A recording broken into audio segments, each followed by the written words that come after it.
আমাদের প্রথম ঘটনাটি যাবে হচ্ছে তানভীর তুষারের। যারা মিস করবেন খুবই মিস হয়ে যাবে, কারণ আমি সবসময় বলি যে প্রথম সময়ে যে হাইপ থাকে সেই হাইপটা পরবর্তীর চাইতে মানে প্রথম সময়ের হাইপটা অন্যরকম, এবং আমরা অনেকদিন ধরে প্রমোশন করেছি, সো এখানে মিস করার কোনো সুযোগ নেই। তো আমরা প্রথমে তানভীর তুষারের ঘটনা দিয়ে শুরু করব এবং তারপরে আমরা চলে যাব আফনান ভাইয়ের ঘটনা এবং শেষে আমরা শুনবো হুমায়রা ভাবির ঘটনা। সেই পর্যন্ত আপনারা আমাদের সঙ্গে থাকুন। তার মানে 3টা স্টোরি কিন্তু আমরা আপনাদের কাছে শোনাচ্ছি, এবং তার মধ্যে 2টি ইমেল আর একটি আফনান ভাই। ঈদের এপিসোড, এর চাইতে ভালো আর কি হতে পারে। কথা আর হবে না, এখন সরাসরি ঘটনা শুরু হবে। তানভীর তুষারের ঘটনা দিয়ে শুরু করছি। চলুন এবার ঘটনার ভিতরে প্রবেশ করা যাক। হাসিব তখন মাত্র ক্লাস 9-এ পড়ে। প্রত্যন্ত গ্রাম অঞ্চলে তার বেড়ে ওঠা। তার বাড়ি থেকে মাত্র 10 মিনিটের হাঁটা পথেই গ্রামের বুক চিরে বয়ে চলেছে বিশাল যমুনা নদী। ছোটবেলা থেকেই শান্ত স্বভাবের ছেলে সে। পাড়ার ছেলেদের সাথে দুরন্তপনার চেয়ে বাবার সাথে সাংসারিক কাজে সহযোগিতা করে বেশি। এজন্য খুব আড্ডা দেয়া বা বাইরে যাওয়া হয় না তার। তার নিয়মিত অভ্যেস সন্ধ্যার সময়ে হারিকেন মুছে নিয়ে পাশে রেখে পড়তে বসা, কারণ সে সময় সন্ধ্যার পরই কারেন্ট যাওয়ার এক উৎসব চলে। তাই সব গুছিয়ে নিয়ে পড়তে বসে সে। এমনি একদিন বাইরের উঠোনে বসে তার মা রান্না করছে, আর সে হ্যারিকেনের আলোতে তার নিয়মিত পড়ালেখা করছে। চারিদিক তার নিস্তব্ধতা। হঠাৎ অন্ধকার ফুরে দূর থেকে ভেসে আসছে নিড়ে উড়ে যাওয়া বকের পালের ডাক। ঠিক এমন সময় হাসিবের পেছনে থাকা জানলাটা এক ধাক্কায় খুলে গেল হুট করে। চমকে উঠে পেছনে তাকালো সে।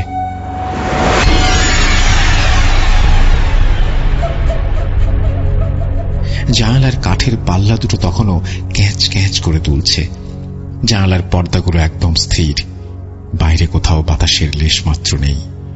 অথচ এভাবে কাঠের ভারী পাল্লা দুটো খুলে গেল। হাসিব ভাবছে উঠে যাবে কিনা। এরপরেই একটা অদ্ভুত ব্যাপার খেয়াল করল সে। রুমের মাঝে খুব সুন্দর একটা মিষ্টি গন্ধ ভরে উঠেছে। গা ছমছম করে উঠল হাসিবের। এক দৌড়ে বাইরে এসে মায়ের কাছে বসল সে। সেদিনে সেই ব্যাপারটাই ভুলে যেত হাসিব, যদি তার অন্য একটা সমস্যা দেখা না দিত।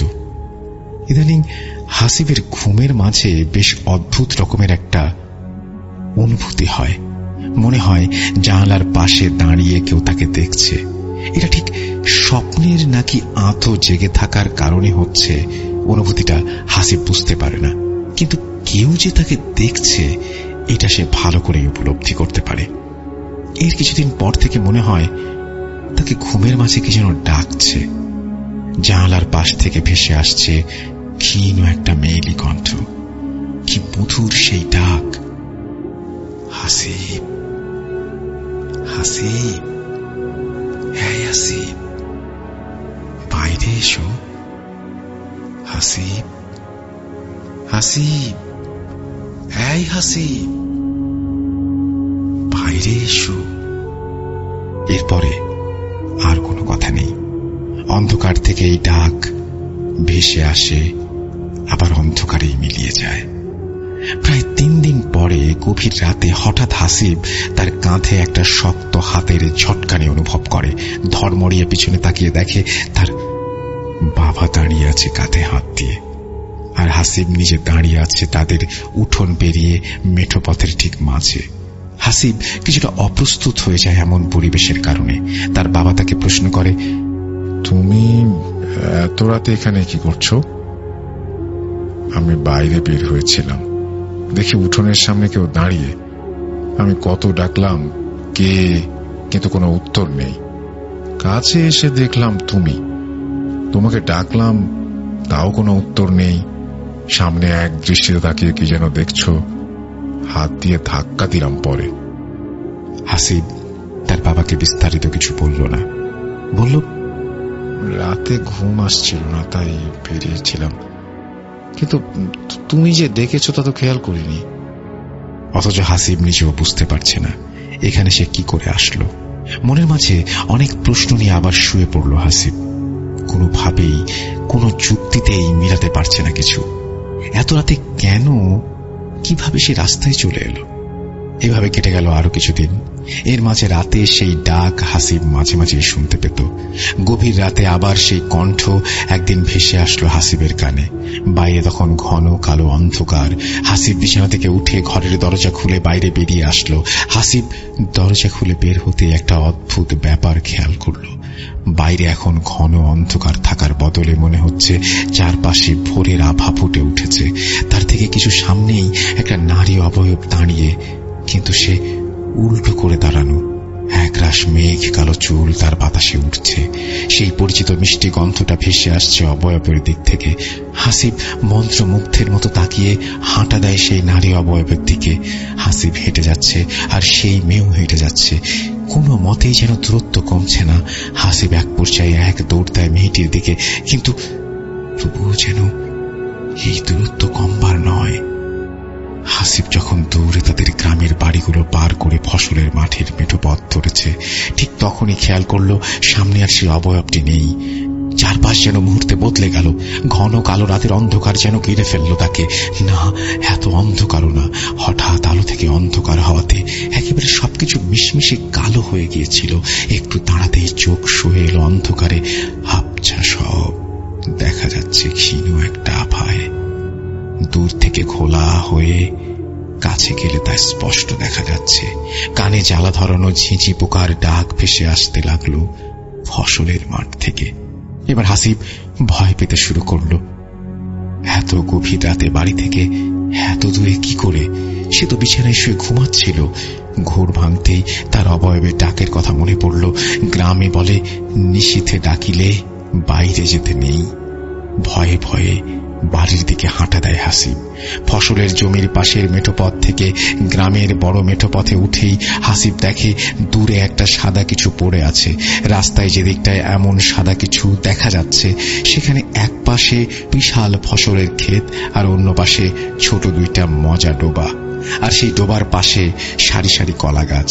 হাসিব ভাবল, রাতের আলো আধারে কলা গাছ এমনভাবে প্রায়শই দেখা যায় গ্রামের পথে।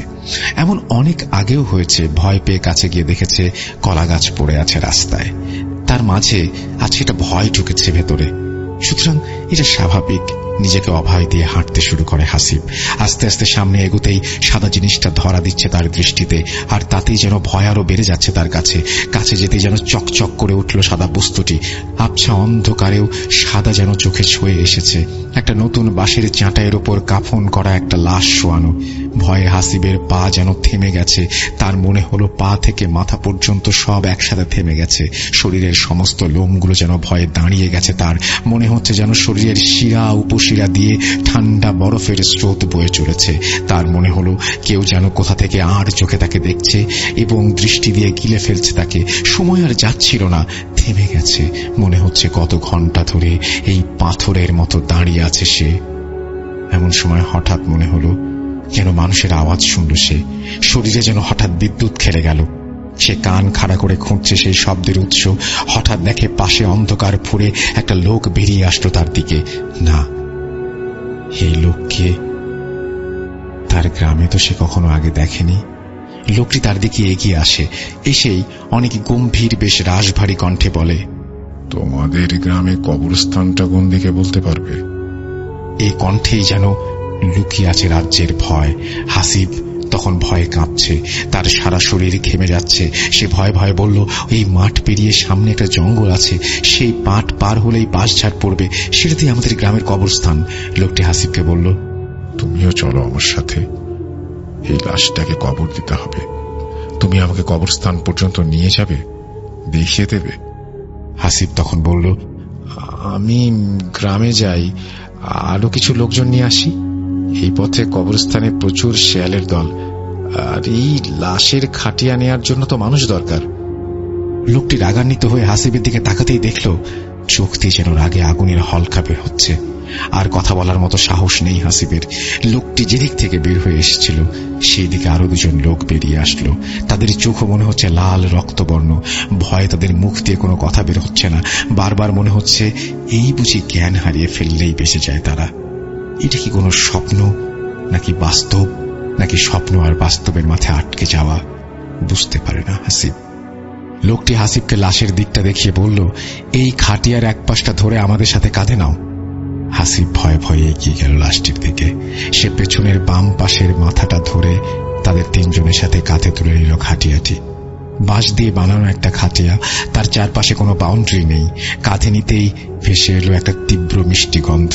এই গন্ধ তার খুব পরিচিত, ঘরে মাঝে মাঝে ভেসে আসতো এই গন্ধ।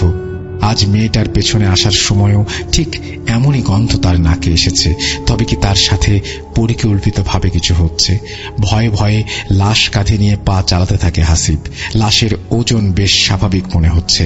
বাইরের কালো অন্ধকার ফুঁড়ে তাদের গ্রামের মেঠোপথ থেকে ফসলের সেই ছোট মেঠোপথে নামল সে। চারপাশে ঝিঝি পোকার ডাক, আর তার থেকে একটা ঠান্ডা বাতাস এসে লাগছে হাসিবের মুখে।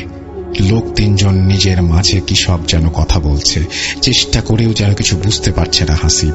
তারা যখন ফসলের মাঠ পার করে, ঠিক তখন মনে হলো হাসিবের পিছনে কিছু একটা আসছে। একটা ঘড় ঘড় শব্দ আসছে পেছন থেকে। হাসিবের যেন শরীর ঘামতে শুরু করেছে। তার মনে হচ্ছে আজ আর তার কোনো নিস্তার নেই। সে ভাবছে, কি থেকে কি হয়ে গেল? আমি যে এভাবে মারা যাব তা কি কখনো কেউ জানবে? আর কি দেখতে পাবো মানুষের মুখগুলোকে? তখনই ঠিক গড় গড় সেই শব্দটা আরো বেশি ভেসে আসতে লাগলো পেছন থেকে। মনে হচ্ছে পেছনে একটা কুকুর আসছে তাদের। হাসিব পেছনে ফিরে দেখতে যাবে, ঠিক তখনই হাসিবের পাশে থাকা লোকটা বলে উঠল, ভুলেও পেছনে তাকাবে না, চুপ করে সোজা তাকিয়ে হেঁটে আসো। পেছনে না তাকালেই তোমার ভালো। ফসলের মাঠ পার করে তারা জঙ্গলের মাঝে উঠে এসেছে। পেছনের সেই শব্দ বা অনুভূতি কিছুই নেই। জঙ্গলের মাঝে ছোট ছোট জঙ্গলি লতাপাতায় পেঁচে যাচ্ছে হাসিবের পা, তাই দ্রুত হাঁটতে পারছে না সে। এরই মাঝেই দূর থেকে ভেসে আসলো একটা ক্ষীণ শব্দ। কোথাও দূরে একটা শেয়াল আর্তনাদ করে উঠল করুণ সুরে। ভয়ে আবার যেন শরীর ঠান্ডা বরফ হয়ে এলো হাসিবের। পায়ের নিচে জঙ্গলের শুকনো ডালপালা ভাঙার মর্মর মটমট মৃদু শব্দ, আর দূরে থেকে ডেকে ওঠা শেয়ালের করুণ ডাকে যেন ভয় চেঁকে ধরেছে তাকে। কেমন একটা ঘোর পরিবেশ তৈরি করেছে চারপাশ। শেয়ালের করুণ ডাক সেই দূরে মিলিয়ে যেতেই মনে হয় হাসিবের খুব কাছে থেকে ডেকে উঠল একটা শেয়াল। তারপর এপাশ ওপাশ মিলিয়ে বেশ কিছু শেয়াল ডেকে উঠল একসাথে। হাসিবের ভয়ে তখন দেহ যেন রক্তশূন্য। নিজের হৃৎপিণ্ডের শব্দ নিজের কানেই সে শুনতে পাচ্ছে। সামনে থেকে একজন লোক বলে উঠল, ভয় পেও না, আশেপাশে আমাদের লোক আছে, তোমার কিছুই হবে না। লাশ দাফন করা হয়ে গেলে তুমি চলে যাবে।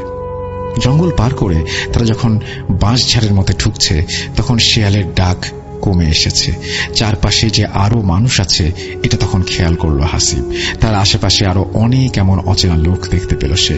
তারা সবাই লাশের পিছে পিছে আর পাশে হেঁটে আসছে। হাসিবরা তখন লাশ নিয়ে কবরস্থানে পৌঁছে গেল। খেয়াল করলো গ্রামের অনেকের কবরগুলো ছড়িয়ে ছিটিয়ে আছে চারপাশে। এই তো কদিন আগে পাশের বাড়ির এক চাচার কবর দিয়েছিল এখানে। হাসিবও এসেছিল কবর দিতে। কবরের পাশের বাঁশের বেড়া তখনও নতুন। ঠিক তখন পিছন থেকে একজন বয়স্ক লোক এগিয়ে আসলো। লাশের খাটিয়াটা এনে মাটিতে রাখতেই সেই লোক হাসিবের দিকে এগিয়ে এসে বলল, তুমি আমাদের একটা কবর খুঁড়ে দাও। ভয়ে ভয়ে হাসিব জানালো জীবনে সে কোনোদিন কবর খোঁড়েনি, জানেও না কিভাবে খুঁড়তে হয়। লোকটি তাকে অভয় দিয়ে বলল, আমাদের দুজন লোক তোমাদের সাথে কাজ করবে। লোকটার কথার মাঝে কোনো রাগ নেই, কেমন একটা সুন্দর কোমলতার ছাপ আছে কথায়। তার গ্রামে এমন অদ্ভুত এত ভালো লোক সে আগে কখনো দেখেনি। ভয় কিছুটা কেটে গেল তার। পাশে একটা কোদাল আর খন্তা রাখা। হাসিব সহ আরো দুজন কবর খোঁড়ার কাজে লেগে গেল। মানুষগুলো একটু পর জটলা করে দাঁড়িয়ে গল্প করছে, কিন্তু তারা ঠিক কি ভাষায় কথা বলছে তার কিছুই বুঝতে পারছে না হাসিব। কেমন একটা অস্পষ্ট লাগছে তার কাছে। সাথে থাকা দুজনের মুখেও কোনো কথা নেই। তারা এক মনে কাজ করে যাচ্ছে হাসিবের সাথে। কবর খোঁড়া শেষ। সেই বৃদ্ধ লোকটা এগিয়ে আসলো কবরের দিকে। তারপর হাসিবকে উপরে উঠতে বলল কবর থেকে। হাসিব উঠে আসলে দূরে একটা পানির পাত্র দেখিয়ে বলল, ওখানে যে নামাজের জন্য উঁচু করে নাও, জানাজা করতে হবে এখন। হাসিব পানির পাত্রের কাছে গিয়ে দেখল অনেক পুরনো একটা পিতলের বদনা, কিন্তু তা ব্যবহারের কারণে বেশ চকচক করছে। উঁচু করে সে হাসিব দেখল সবাই নামাজের জন্য কাতার বেঁধে লাইনে দাঁড়িয়েছে। হাসিব একটা কাতারে দাঁড়াবে ঠিক তখন বৃদ্ধ লোকটি তার দিকে এগিয়ে এসে বলল, নামাজ শেষ করে তুমি এক মুহূর্ত না দাঁড়িয়ে সোজা চলে যাবে তোমার বাড়ির দিকে। ভুলেও পেছনে তাকাবে না। যদি পেছনে তাকাও তোমার অনেক বড় ক্ষতি হবে। তোমার সাথে আমাদের আবার কোনোদিন হয়তো দেখা হবে। হাসিব দাঁড়িয়ে যায় পেছনে নামাজের কাতারে। নামাজে সালাম ফেরানোর সাথে সাথে হাসিব পেছনে ফিরে তার গ্রামের দিকে হাঁটতে শুরু করে। পেছন থেকে তখনও ভেসে আসছে সেই অস্ফুট স্বরে অচেনা অজানা ভাষার কথোপকথন।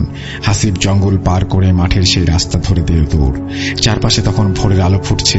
শরীর ক্লান্ত হয়ে এসছে, যেন নুয়ে পড়তে চায়। এক দৌড়ে চলে আসলো তার ঘরে, বিছানায় এসে এলিয়ে দিল শরীর। পরদিন তার ঘুম ভাঙলে তখন সে দেখল শরীরে প্রচন্ড ব্যথা আর জ্বর। মাথার কাছে বসে আছে তার মা। হাসিব ভাবে পুরো ব্যাপারটাই হয়তো স্বপ্নে, কিন্তু তার শার্টে তখনও লেগে আছে ছোপ ছোপ কাঁচামাটি, যা কাল কবর খোঁড়ার সময় লেগেছিল। তবে কি রাতের ঘটনাটা পুরোটাই সত্য? এটা তাহলে তার স্বপ্ন নয়? সে পুরো ঘটনাটা তার বাবা মাকে বলল। তার বাবা পাশের গ্রাম থেকে একজন হুজুরকে ডেকে নিয়ে আসলেন। হুজুর এসে তাকে একটা তাবিজ দিয়ে বলল 6 মাস এটা কোনোভাবেই শরীর থেকে না খুলতে, আর রাতে যেই আসুক না কেন কোনোভাবেই বাইরে না যেতে। হাসিব পরদিন তাদের সেই কবরস্থানে তার এক বন্ধুকে নিয়ে যায়, কিন্তু সে যেখানে কবর খুঁড়েছিল সেখানে কিছুই নেই। মনে হচ্ছে কিছুই করা হয়নি। কাল রাতে কারো পাই পড়েনি কবরস্থানে। এভাবে কেটে যায় বেশ কয়েক মাস। শুধু মনে হতে থাকে হাসিবের বৃদ্ধ লোকটির কথা। লোকটি বলেছিল আবার দেখা হবে। তাহলে সেই দেখা ঠিক কিভাবে আর কবে হবে? এভাবেই কেটে যায় বেশ কিছু মাস। ব্যাপারটা আস্তে আস্তে ভুলে যায় হাসিব। রাতের সেই ডাক, মিষ্টি গন্ধটা আর পায় না। সবকিছু স্বাভাবিক হয়ে গেছে। গ্রামে তখন নেমে এসেছে শীত। শীতের আমেজে যমুনা নদীর পানি শুকিয়ে গেছে বেশ অনেকটাই। বালুর চড়া জেগে উঠেছে মাঝে মাঝে। বিশাল এই খরস্রোতা নদী যেন রূপ নিয়েছে ছোট খালে। পানিতে আর কোনো প্রকার স্রোত নেই। হাসিবদের কিছু জমি যমুনা নদী দখলে এবং যমুনা নদী গ্রাস করে নিয়ে গেছে। সেগুলো চর আকারে জেগে উঠেছে শীতের শুরুতে। সেই চরে হাসিবের বাবা কয়েক বিঘা বালু জমিতে ভুট্টার চাষাবাদ করেছেন। হাসিব প্রায়শই তার বাবার সাথে সেই ভুট্টার জমিতে গিয়ে কাজ করে। তাদের বাড়ি থেকে বের হয়ে নদী পার হয়ে ভুট্টার জমিতে যেতে হয়। নদীতে এখন পানি খুব অল্প, তবে হেঁটে পার হবার মতো অবস্থা নেই। ঘাটে একটা নৌকা বাঁধা আছে, সেটাতে করে পার হতে হয় এবং ও পারে চড়ায় নামতে হয়। আর এই খালের মতো হয়ে যাওয়া নদী দিয়ে 5 মিনিট দক্ষিণ দিকে নৌকা চালালে মেইন যে নদী সেখানে যাওয়া যায়। সেই নদীতে পানি বেশ ভালোই, আর স্রোতের টানও আছে মোটামুটি। রাতের খাবার খেতে বসে হাসিবের বাবা হাসিবকে জানায় কাল ভোরে নদী পার হয়ে ভুট্টার জমিতে যেতে হবে। ভোর থেকেই ভুট্টার জমিতে পানি দিতে হবে মেশিন দিয়ে। একদম দেরি করা যাবে না। একে তো বালি মাটি, তার উপরে অনেক জমি। দেরি করলে পানি নিতে পারবো না। এদিকে অনেকের জমি আছে, একবার কেউ পানি নেওয়া শুরু করলে সময় অনেক নষ্ট হবে। কিন্তু হাসিবের বাবার ঠান্ডা লেগে জ্বর এসেছে, তাই তিনি ছেলেকে বললেন তুই কাল খুব ভোরে আলো ফোটার সাথে সাথে বের হয়ে যাবি। ঘাটে আমাদের নৌকা বাঁধা আছে, সেই নৌকাতে করে পার হয়ে যাবি। যার মেশিন তাকে বলা আছে তুই ভোরবেলায় আসবি, এটা সে জানে। হাসিব বাবাকে হ্যাঁ সূচক মাথা নেড়ে ভাত খেতে থাকে। বাবা বলে তুই ভোরে গিয়ে পানি দেওয়া শুরু কর, একটু বেলা হলে তারপরে আমি যাব, ততক্ষণে তুই পানি দিবি। অনেকটাই অবশ্য পানি দেওয়া হয়ে যাবে ততক্ষণে। হাসিব মুখে মুখে হ্যাঁ বলে এবং সেদিন রাতে সে তাড়াতাড়ি শুয়ে পড়ে। হাসিবের ভোরে ঘুম ভাঙে এবং জানালার পাশে থাকা একটা গাছের ডালে বসা পাখির কিচিরমিচির শব্দে তার ঘুমটা ভেঙেছিল। ঘুম থেকে উঠে ভোরের আভা ফুটতে শুরু করেছে চারপাশে। অন্ধকারাচ্ছন্ন ভাবটি তখনও কাটেনি। কুয়াশা পড়েছে, আশেপাশে মাত্র কয়েক হাতের বেশি জায়গা দেখা যাচ্ছে না, অর্থাৎ ভিজিবিলিটি অনেক কমে গেছে। বাইরে অসম্ভব ঠান্ডা। হাসিব হাত মুখে পানি দিয়ে বেরিয়ে যায় বাড়ি থেকে। শীতের এই ভোরে গ্রামের প্রায় সবাই ঘুমিয়ে থাকে। আশেপাশের কুয়াশার আড়ালে থাকা গাছ থেকে মাঝে মাঝে ভেসে আসে পাখির ডাক আর তাদের ডানা ঝাপটানোর শব্দ। গ্রামের মেঠোপথ শেষ করে হাসিব তখন নদীর ঘাটে এসে দাঁড়ালো। যখন নদীর ঘাটে এসে দাঁড়ালো তখন আশেপাশে কোনো মানুষের চিহ্ন নেই। আস্তে আস্তে নেমে গেল নৌকার দিকে। নদী এলাকায় ছোট থেকে বেড়ে ওঠা, তাই নৌকা চালানো বেশ ভালোই শিখেছিল হাসিব। এইসব ঘাটে সাধারণত মাঝি থাকে না। গ্রামের প্রায় অনেকেরই নিজস্ব নৌকা আছে। হাসিব হেঁটে ঘাটে নামে এবং নৌকা বাঁধার জায়গায় নেমে আসে, কিন্তু তাদের নৌকা বাঁধা নেই। কুয়াশায় ভালো দেখাও যাচ্ছে না কিছু। হাসিব একটু সামনের দিকে এগিয়ে যায়। এগোতে দেখে তাদের নৌকা। মনে করে ঘাটে জায়গা ছিল না বলে বাবা হয়তো এখানে বেঁধে রেখে গেছেন। হাসিব নৌকাটা একটা ধাক্কা দিয়ে লাফ দিয়ে নৌকায় উঠে বসে। বৈঠা হাতে নিয়ে পাড়ের বালিতে ঠেকিয়ে সামনের দিকে এগিয়ে যায়। কি যে কুয়াশা পড়েছে আজ! কিছুই দেখা যাচ্ছে না সামনে। নৌকার এ মাথায় বসে নৌকার ও মাথা ঠিক করে দেখা যায় না। আবছা ধোয়াটে একটা ভাব ঘিরে ধরেছে তাকে। নৌকা সোজা চালিয়ে নদীটা পার হতে 4 থেকে 5 মিনিটের মতো লাগে। হাসিব খেয়াল করল নদীর পানির ওপরে কুয়াশাগুলো কত সুন্দর করে কুণ্ডুলি পাকিয়ে যাচ্ছে। মনে হচ্ছে পানিগুলোকে বারবার ছুঁয়ে দিয়ে যাচ্ছে তারা। শীতকাল মানেই নদীর পানিতে কুয়াশার এক অপরূপ সৌন্দর্য। এসব খেয়াল করতে করতে নৌকার মাথার সামনের জায়গাটা কিছু একটার সাথে ধাক্কা খেয়ে আটকে গেল। হাসিবের মনে হলো নদী পার হয়ে সে ওপারে চলে এসেছে। সে বইটা হাতে নিয়ে নৌকার গোলয়ের ওপরে রাখে ও মাথার দিকে চলে যায়। মাথায় গিয়ে নৌকা থেকে নামতে যাবে, ঠিক তখনই সে খেয়াল করলো, আরে এটা তো তাদেরই ঘাট। মাত্রই তো এখান থেকে নৌকাটা নিয়ে এসে সে ওপারের জন্য যাবে বলে প্রস্তুতি নিল, চালাতে শুরু করলো, তাহলে আবার ঘাটে আসলো কি করে? একটু চিন্তার ভাঁজ পড়ল তার কপালে। পরক্ষণে সে বুঝতে পারল কুয়াশা আর নদীর সৌন্দর্য দেখতে গিয়ে হয়তো কখন সে নৌকার মাথা ঘুরিয়ে ফেলেছে নিজেই বুঝতে পারেনি। মনে মনে কিছু একটা ভেবে সে হেসেও উঠল। নৌকায় আবারও উঠল সে এবং চালাতে শুরু করল। এবার সে দেখবে মাথা কই গিয়ে ঘুরে যায়, কিন্তু এত কুয়াশা যে ভালো করে কিছুই দেখা যাচ্ছে না। সেই অবস্থাতেই 10 মিনিট লাগিয়ে দিল সে, কিন্তু নৌকা ওপারে ওঠার কোনো নাম নেই। তাহলে কি আবারও মাথা ঘুরিয়ে নিবে সে?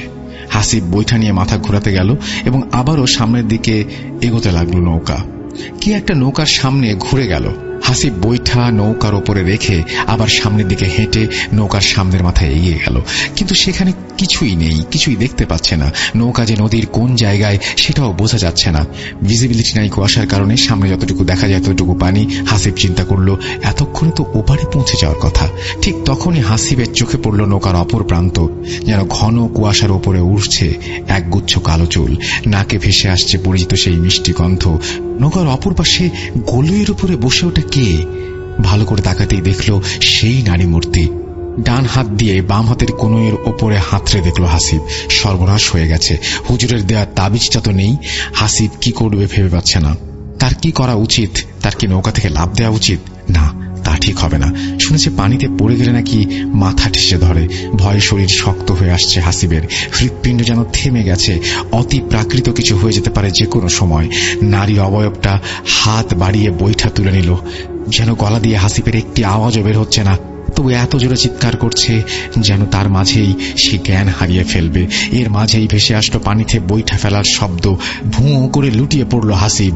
লুটিয়ে পড়ার আগেই দেখল অবয়বটা এক জায়গায় তাকিয়ে আছে তার দিকে, আর সবকিছু মিলেমিশে একাকার হয়ে গেছে। কত সময় কেটে গেছে জানা নেই হাসিবের। ঘোরটা তখনও কাটেনি। মাথার নিচে শক্ত ঠান্ডা কাঠের অনুভূতি জানান দিল, না, এটা স্বপ্ন নয়। সে যা দেখছে তা সত্যি। এখনো যা ঘটে চলেছে তাও সত্যি। এর মাঝে বিন্দু মাত্র কোনো সংশয় নেই। যেন কোনো কিছুই মিলতে চাইছে না। অতি কষ্টে চোখ মেলে দেখা যাচ্ছে শুয়ে থেকে নৌকা তখনও চলছে দুরন্ত গতিতে।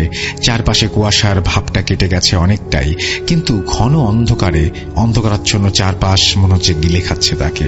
দুটো বন জঙ্গলের মতো কিছু পরিলক্ষিত হচ্ছে। চারিদিকে অনেক বেশি নিস্তব্ধ। আশেপাশে ঝোপঝাড় থেকে হঠাৎ হঠাৎ ভেসে আসছে সেদিন রাতের শেয়ালের করুণ আর্তনাদ। তা এক নিমিষেই মিলিয়ে যেতেই শোনা যাচ্ছে বড় কোনো পাখির ডানা ঝাপটানোর শব্দ, আর নৌকা চলার জন্য তীব্র জলপ্রপাতের মতো হু হু অবিশ্রান্ত শব্দ। নৌকার অপর মাথার দিকে তাকাতেই ভয় করছে হাসিবের। জীবনের সব সাহস যেন শেষ হয়ে গেছে। কি করবে কিছুতেই ভেবে পাচ্ছে না হাসিব। আবার চোখ বন্ধ হয়ে আসছে হাসিবের। নিজের ইচ্ছাতে কোনো কিছু হচ্ছে না। শরীর যেন তার আর কথা শুনতে চাইছে না। আবার চোখ বন্ধ করল সে। কতটা সময় চলে গেছে হাসিবের জানা নেই। কানে তখনও ভেসে আসছে পানির একটানা শব্দ। যখন সে চোখ খুলল, বিশাল এক হল ঘরের মতো জায়গায় বসে আছে সে। চারপাশে সবকিছু কেমন যেন আবছা মনে হচ্ছে তার কাছে। ভালো করে তাকিয়েও যেন কিছু দেখা যাচ্ছে না। আগের মতোই অস্পষ্ট কিছু কথা ভেসে আসছে তার কানে। সামনে পাশে মনে হচ্ছে কেমন একটা কুয়াশার আস্তরণ ভেসে আছে। ঘরের খোলা একটা পরিবেশ। হাসিব উঠতে চায়, কিন্তু শরীর তাতে সায় দেয় না। অগত্যা বসেই বোঝার চেষ্টা করে কোথায় আছে সে। সে নিচের দিকে তাকিয়ে খেয়াল করে তার সামনের মেঝেতে প্রায় 3টা বাটিতে সুন্দর বাহারি রকমের ফল দিয়ে সাজানো। হাসিবের পেটে তখন প্রচন্ড খিদে। খেতে ভয় হচ্ছে তার, কোথায় এসেছে, কি হচ্ছে কিছুই জানে না। সে বেশ চিন্তিত এই রহস্যময় জগৎ থেকে কিভাবে বের হবে হাসিব। মনে হয় এক দৌড় দিয়ে বের হয়ে যায় এই কুয়াশা ফুঁড়ে, কিন্তু সেটা তো সম্ভব নয়। হাসিবের আস্তে আস্তে মনে পড়তে লাগলো, সে তো সকালে বাড়ি থেকে বেরিয়েছিল ভুট্টার জমিতে পানি দেওয়ার জন্য, তাহলে এখানে আসলো কিভাবে? উত্তর খুঁজতে গিয়ে সব মনে পড়ে যাচ্ছে হাসিবের। ভয়ে আবার জড়সড় হয়ে উঠল হাসিব। তবে কি এভাবেই মরতে হবে তাকে? এ থেকে বাঁচার কি কোনো উপায় নেই? ভয়ের একটা ঠান্ডা স্রোত বয়ে যায় হাসিবের শির দ্বারা দিয়ে। হঠাৎ সামনে থেকে ভেসে আসে একটা পরিচিত কণ্ঠস্বর। হাসিবের চিনতে অসুবিধা হয় না, বহু মাস আগে কবরস্থানে ঠিক এই কণ্ঠস্বর সে শুনেছিল। তার মনে পড়ল সেই বৃদ্ধ তাকে বলেছিল, আমাদের আবারও দেখা হবে। হাসিব এবার আরো ভয় পেয়ে যায়। এবার তার সাথে কি হবে, কি হচ্ছে কিছুই বুঝতে পারে না সে। কি করবে সে এখন? বৃদ্ধ লোকটি সেই সাদা ঘন কুয়াশাচ্ছন্ন আস্তরণ ভেদ করে হাসিবের সামনে এগিয়ে আসে, জানতে চায় হাসিবের শরীর এখন কেমন আছে। হাসিব ভয়ে কান্না জড়ানো কণ্ঠে বলে, আমাকে ছেড়ে দিন, আমাকে যেতে দিন বাড়িতে, আমি আমার মা বাবার কাছে যেতে চাই। বৃদ্ধ লোকটি তাকে অভয় দিয়ে বলল, ভয় নেই, তোমাকে তোমার বাড়িতে পৌঁছে দেয়া হবে। তুমি এখন এই ফলগুলো খেয়ে নাও, সারাদিন কিছুই খাওনি। হাসিব জিজ্ঞেস করে, আমি এখন কোথায় আছি? চারপাশে এমন কেন? আমাকে এখানে কে নিয়ে এসেছে? ঠিক তখনই হাসিব পাশ থেকে একটা মেয়ের হাসি শুনতে পেল। মৃদু হেসে থেমে গেল মেয়েটি। লোকটি হাসিবের দিকে তাকিয়ে বলল, যে তোমাকে নিয়ে এসেছে সে আমার মেয়ে। তোমাকে তার ভালো লেগেছে বলে দুষ্টুমি করে তোমাকে এখানে নিয়ে এসেছে।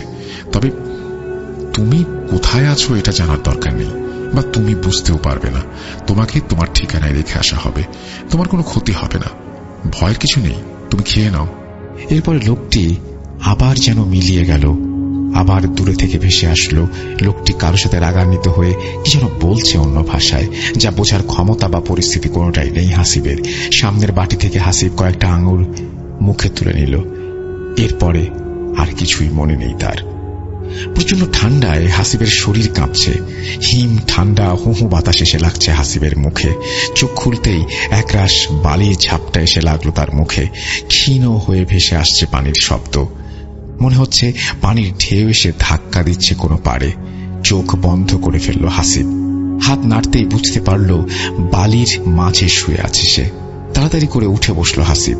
চারপাশে ঘন কালো অন্ধকার। এক মুহূর্তের জন্য বুঝতে চেষ্টা করলো কোথায় আছে সে, কিন্তু কিছুতেই বুঝতে পারছে না এই ঘন কালো অন্ধকারের জন্য। কোন দিকে যাবে, কি করবে তাও বুঝতে পারছে না। হাসিব বসে হাত দিয়ে শরীরের বালিগুলো ছেড়ে নিল। সে বালির ওপরেই বসে আছে। চারিদিক হাত দিয়ে বুঝল বালির ওপরের স্তর কেমন ভিজে ভিজে আছে। ঠান্ডা বাতাসটা আরো জোরালো হয়েছে, রীতিমতো হাসিবের শরীরে কাঁপুনি ধরিয়ে দিচ্ছে। ঠিক কতটা সময় কেটে গেছে হাসিবের তা জানা নেই। হঠাৎ দূর থেকে ভেসে আসছে আজানের শব্দ, খুব ক্ষীণ হয়ে বাতাসে ভেসে আসছে হাসিবের কানে।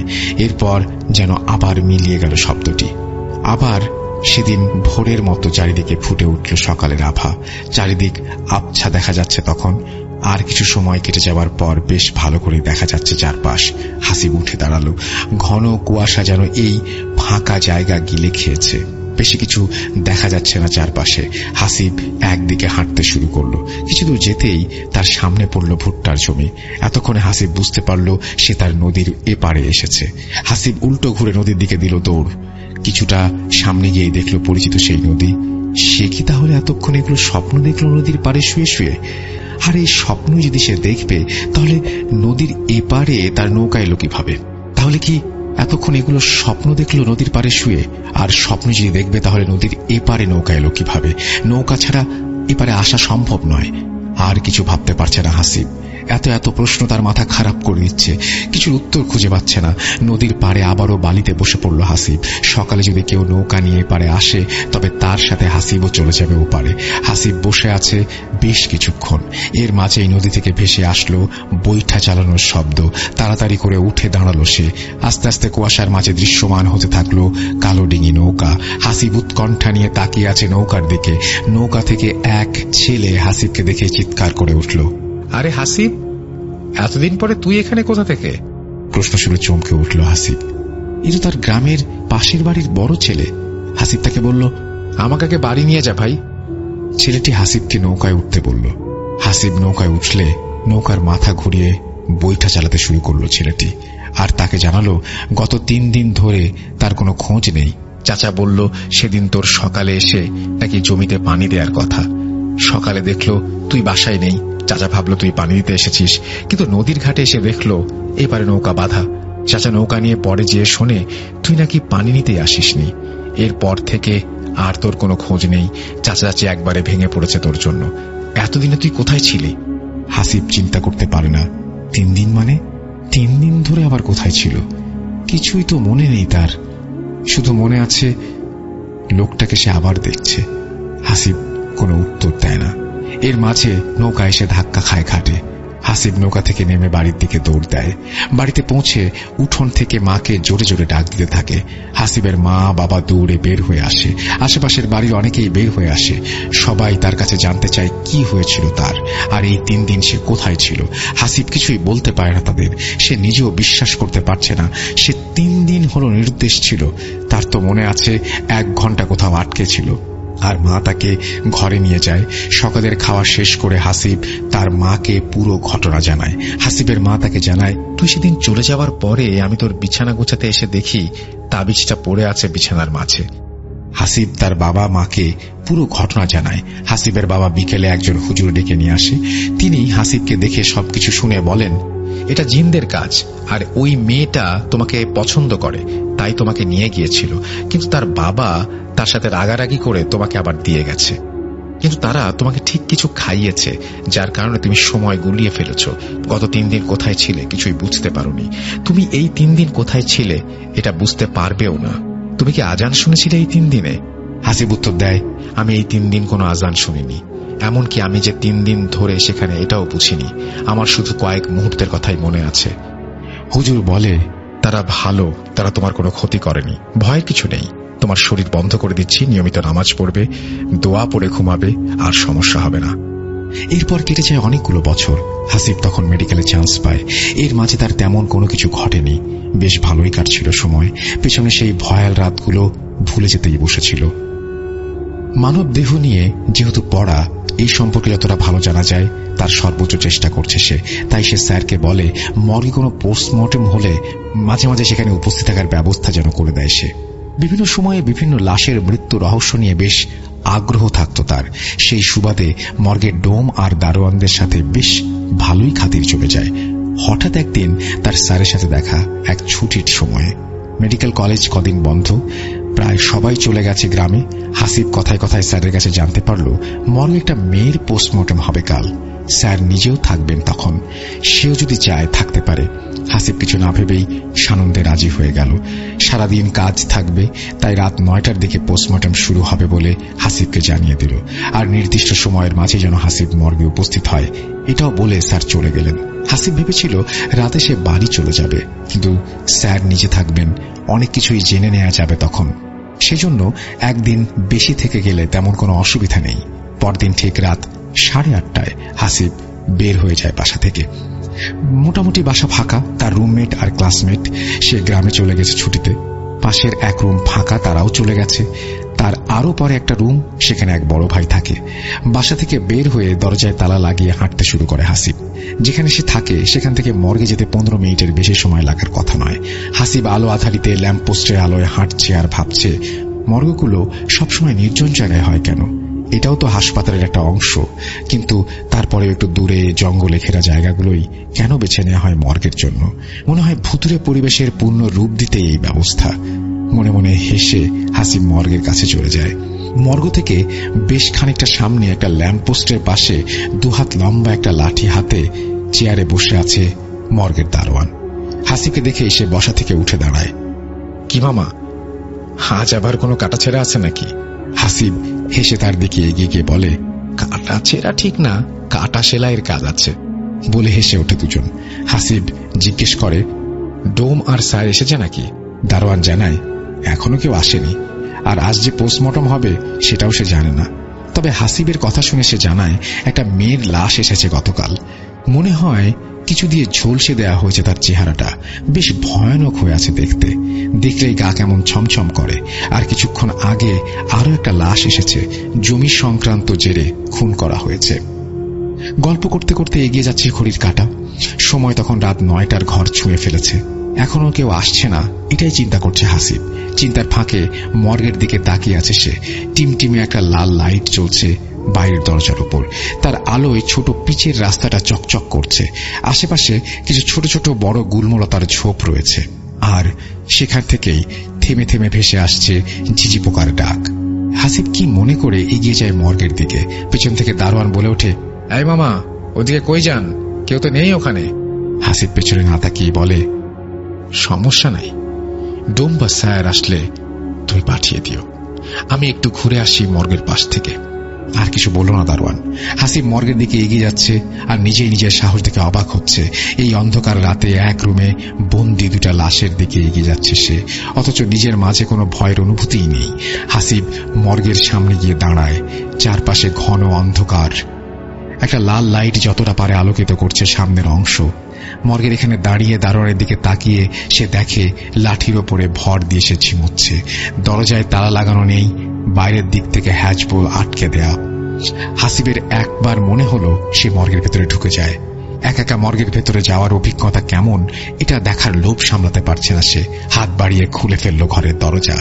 ঘরের মাঝে যেন আবারও ঘন কালো গুমট অন্ধকার, সেই সাথে মাংস পচা একটা আষ্টে গন্ধ তার নাকে এসে লাগছে। হাত বাড়িয়ে দরজার পাশে সুইচে চাপ দিল হাসিব। মুহূর্তেই ঘরের মাঝের সব অন্ধকার মিলিয়ে গেল। হাসিবের সামনে দৃশ্যমান হয়ে উঠল স্ট্রেচারে রাখা সাদা কাপড়ে দুটো লাশ। একটা লাশের উপরে সাদা কাপড়ে ছোপ ছোপ রক্তের দাগ, আর একটি লাশের কাপড়ে কেমন কালচে দাগ জায়গায় জায়গায়। রুমটা বেশ ভালোই বড় ছিল। রুমের মাঝে ওপর থেকে ঝুলতে থাকা রড লাইটটা একটু যেন বাতাসে দুলছে। রুমের এক কোণে রাখা কালচে দাগের কাপড়ে ঢাকা সেই লাশটি, আর রক্তের দাগ লাগা কাপড় দিয়েই ঢাকা সেই লাশ রাখা আছে লাইটের নিচের দিকে। রুমের মাঝ বরাবর হাসিব এগিয়ে গেল মাঝে রাখা লাশটির দিকে। ওপর থেকে সাদা কাপড়টা সরাতেই দেখল চোখ খুলে নিথর পড়ে আছে 40 বছরের এক লোক। তার চোখ খোলা, এবং চোখ খোলা দেখে এক মুহূর্তে ভয় পেয়ে যায় হাসিব। মনে হয় এক দৃষ্টিতে সে তাকিয়ে আছে তার দিকে। তাড়াতাড়ি করে মুখটা ঢেকে দেয় হাসিব। এবার কোনায় থাকা লাশটির দিকে এগিয়ে যায়। লাশটার কাছে এগুতে একটা পচা গন্ধ নাকে এসে লাগে। হাসিব কাছে যে কাফনের কাপড়টা সরাতেই চমকে উঠল। মুখের চেহারা কিছুই ঠিক বোঝা যাচ্ছে না। চোখ দুটো মনে হচ্ছে ভেতরে ঢুকে গেছে, চোখের জায়গায় বড় গর্তের মতো। এত ভয়ানক লাশ সে আগে কখনো দেখেনি। এবার সে ভয় পেতে শুরু করে। কোন সাহসে এখানে একা একা এসেছিল সেটা এখন ভাবতেও পারছে না, মাথা কাজ করছে না তার। সে তাড়াতাড়ি করে কোনো মতে লাশের ওপরের কাপড়টা ফেলে দিয়ে যেই পেছনে ঘুরেছে, ঠিক তখনই একটা শব্দ। রুমের ভেতরে জ্বলতে থাকা বাল্বটি ভেঙে চুরমার হয়ে মেঝেতে পড়ে যায়। এক নিমিষের মাঝেই অন্ধকার নেমে আসে। চারিদিক গুমট অন্ধকার, তার সাথে পাল্লা দিয়ে বাড়ছে মৃতদেহের পচা গলা গন্ধ। হাসিবের স্পষ্ট মনে আছে সে রুমের দরজা খুলে ভেতরে এসেছিল। রুমে অন্ধকার হলেও বাইরে দরজার ওপরে আলো রুমে আসার কথা, আর দরজা দিয়ে বাইরের ল্যাম্পপোস্টের আলো দেখতে পাওয়ার কথা। কিন্তু না, কোথায় সেই দরজা? এই যে নিশ্চিত্র অন্ধকার। হাসিবের মনে হচ্ছে এক কবরের মাঝে সে। কোথাও কোনো আলো নেই। হাসিব কি করবে বুঝতে পারছে না। শরীর ঘেমে গোসল হয়ে যাচ্ছে তার। মনে মনে দরজার অনুমান করে সামনের দিকে এগিয়ে যায় হাসিব। কয়েক পা এগিয়ে আসতেই ভয়ে তার 2 পা জড়িয়ে যায়। রুমের সাথে থাকা স্ট্রেচারের ওপরে থাকা সেই লাশের ওপরে পড়ে যায় সে। হাতের নিচে ঠান্ডা শরীরের একটা অনুভব ভয়ের শেষ পর্যায়ে নিয়ে যায় তাকে। তাড়াতাড়ি উঠতে যাবে, ঠিক তখনই মনে হলো, আরে লাশটা তো নড়ে উঠল হাতের নিচটায়। হাসিবের শির দ্বারা দিয়ে একটা ভয়ের স্রোত বেড়ে যায়। লাশের মতো তার শরীরও ঠান্ডায় জমে গেছে মনে হচ্ছে। সে গলা ফাটিয়ে চিৎকার করার ব্যর্থ চেষ্টা করলো কয়েকবার। সে দৌড়ে চলে আসলো দরজার দিকে। এসেই দেয়ালের সাথে একটা ধাক্কা খেল। রুমের মাঝে তখনও একরাশ অন্ধকার। হঠাৎ রুমের মাঝে সকল নীরবতা ভেঙে খুটখাট শব্দ শুরু হলো। সাথেই ধপ করে কিছু একটা মেঝেতে পড়ার শব্দ ভেসে আসলো ঘরের কোণা থেকে।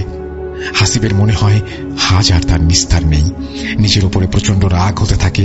কেন সে এখানে এসেছিল? হাতড়ে দরজা খুঁজতে থাকে সে, কিন্তু কোথায় সেই দরজা? সব দিকেই তো সলিড দেয়াল। চোখ ভিজে কান্না চলে আসে হাসিবের। পেছন থেকে স্ট্রেচার টানার শব্দ আসছে। হাসিব দেয়াল হাতড়ে খুঁজে পায় রুমের দরজা। জোরে জোরে ধাক্কা দিতে থাকে হাসিব। একটু পরে দরজা খুলে যায়।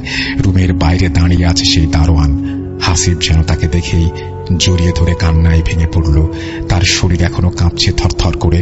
দারোয়ান হাতে থাকা লাইটটা রুমের দিকে মারতেই তারা দেখে রুমের মাঝে থেকে ছেলের লাশের ওপরে থাকা সাদা কাপড়টা নিচে পড়ে আছে, আর রুমের কোনায় থাকা মেয়ের লাশটা উপুর হয়ে পড়ে আছে মেঝেতে। লাশ এমন এলোমেলো হয়ে আছে কেন তা বুঝতে পারে না কেউ। মেয়েটির লাশই বা কি করে মেঝেতে পড়ল তারও কোনো উত্তর নেই তাদের কাছে। হাসিব আর কিছুই বলতে পারে না। দারোয়ান তাকে ধরে নিয়ে আসে বাইরে আলোতে। দারোয়ান থেকে একটি চেয়ারে এনে বসিয়ে দেয়। পানি খেয়ে যেন আবারও প্রাণ ফিরে পায় হাসিব। হাতে থাকা বোতল এক চুমুকে প্রায় অর্ধেকটা পানি খেয়ে শেষ করে। তারপর সে দারোয়ানের দিকে তাকায়। দারোয়ান তাকে জিজ্ঞেস করে, মামা, কি হয়েছিল আপনার? আমি এখানে বসে একটু ঝিমুনি ধরে গিয়েছিল, তারপরেই কানে আসতে লাগলো দরজায় ধুপধাপ শব্দ। আমিও তো প্রথমে ভয় পেয়ে গিয়েছিলাম, কি যে হলো। পরে মনে হলো আপনি তো গিয়েছিলেন ওদিকে, তাই দৌড়ে চলে গেলাম। হাসিব দারোয়ানকে পুরো ঘটনা বলল, কিন্তু দারোয়ান জানালো রুমের দরজা তো খোলাই ছিল, শুধু ভেজানো ছিল। হাসিব বলল, আমি তো কোনো আলোই দেখতে পাচ্ছিলাম না। দরজা খুলতে চেষ্টা করলাম, কিন্তু কিছুতে খুলতে পারছিলাম না। দারোয়ান তাকে জানালো, আজ স্যার আসতে পারবেন না, তাই পোস্টমর্টম হবে না। আমাকে একটু আগে ওয়ার্ড বয় এসে বলে গেল, আর সেটা আপনাকে জানানোর জন্যই গিয়ে দেখি এত সব কাহিনী। একটু ধাতস্থ হয়ে হাসিব উঠে আবার বাসার দিকে হাঁটা দিল। বাসার দিকে হেঁটে যেতেও তার কেমন ভয় করছিল। মনে হচ্ছিল চারপাশ ঘন অন্ধকারে ভরে যাবে, আবারও ঘিরে ধরবে সেই গুমোট অন্ধকার। এই বুঝি কেউ উকি দিয়ে দেখছে তাকে, পেছনে কি কেউ হেঁটে আসছে। এত সব চিন্তা নিয়ে ভয়ে ভয়ে বাসায় পৌঁছে গেল হাসিব। রাতে আর খাবার খেতে ইচ্ছা করল না তার। যে একটা অবস্থা কাটলো এখনো গায়ে কাটা দিচ্ছে। বিছানা এলিয়ে দিল শরীর। এমনিতে একদম অন্ধকার ঘর ছাড়া ঘুমোতে পারে না হাসিব, কিন্তু আজ তার সাহস হলো না ঘর অন্ধকার করতে। মনে হলো অন্ধকার করলে আবার বুঝি কিছু একটা হবে, কিছু একটা ঘটে যাবে তার সাথে। রুমে থাকা হালকা নীল কালারের একটা ডিম লাইট অন করে দিল সে। হালকা নীল আলোতে চারপাশ কেমন মায়াবী লাগছে। সব প্রশ্নগুলো মাথায় ঘুরছে। উত্তর খোঁজার চেষ্টা করছে হাসিব, কিন্তু কিছুতেই হিসাব মিলছে না। কি থেকে কি হলো সঠিক কোনো কিছুরই উত্তর দাঁড় করাতে পারছে না। মানুষ যখন কোনো জিনিসের উত্তর খুঁজে না পায় তখন তার সাথে থাকা ভয়টি আরো বেশি জেগে ধরে। হাসিবের ক্ষেত্রেও তার ব্যতিক্রম নয়।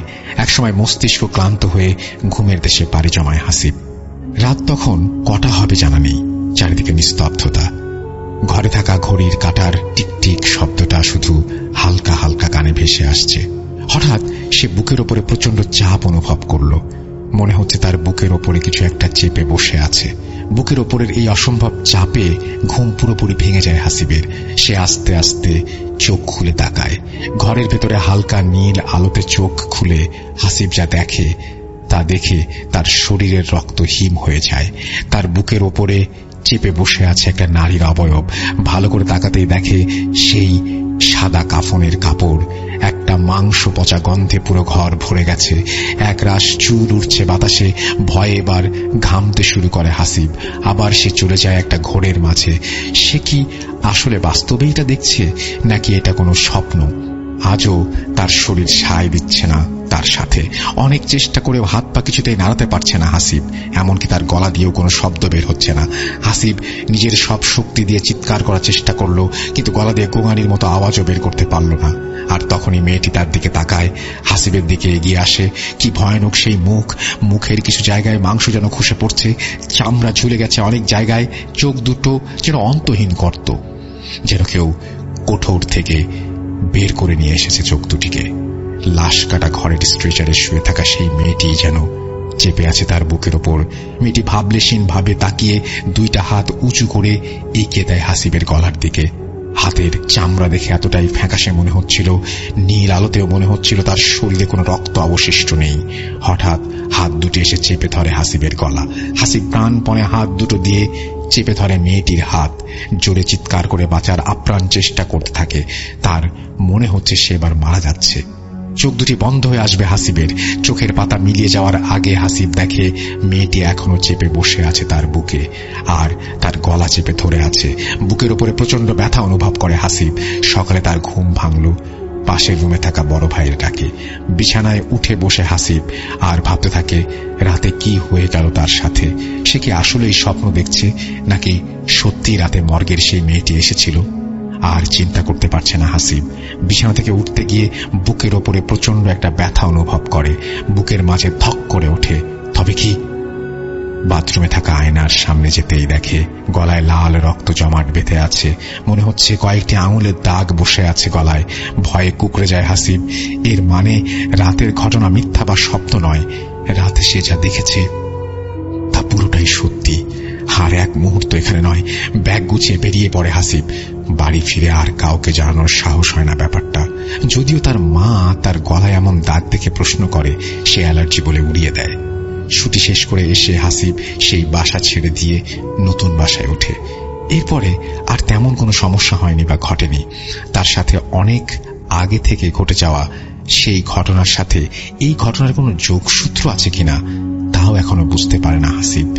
সেই রাতে কেনই বা এমন কিছু ঘটেছিল তার সাথে, এর কোনো সঠিক ব্যাখ্যাও সে দাঁড় করাতে পারে না।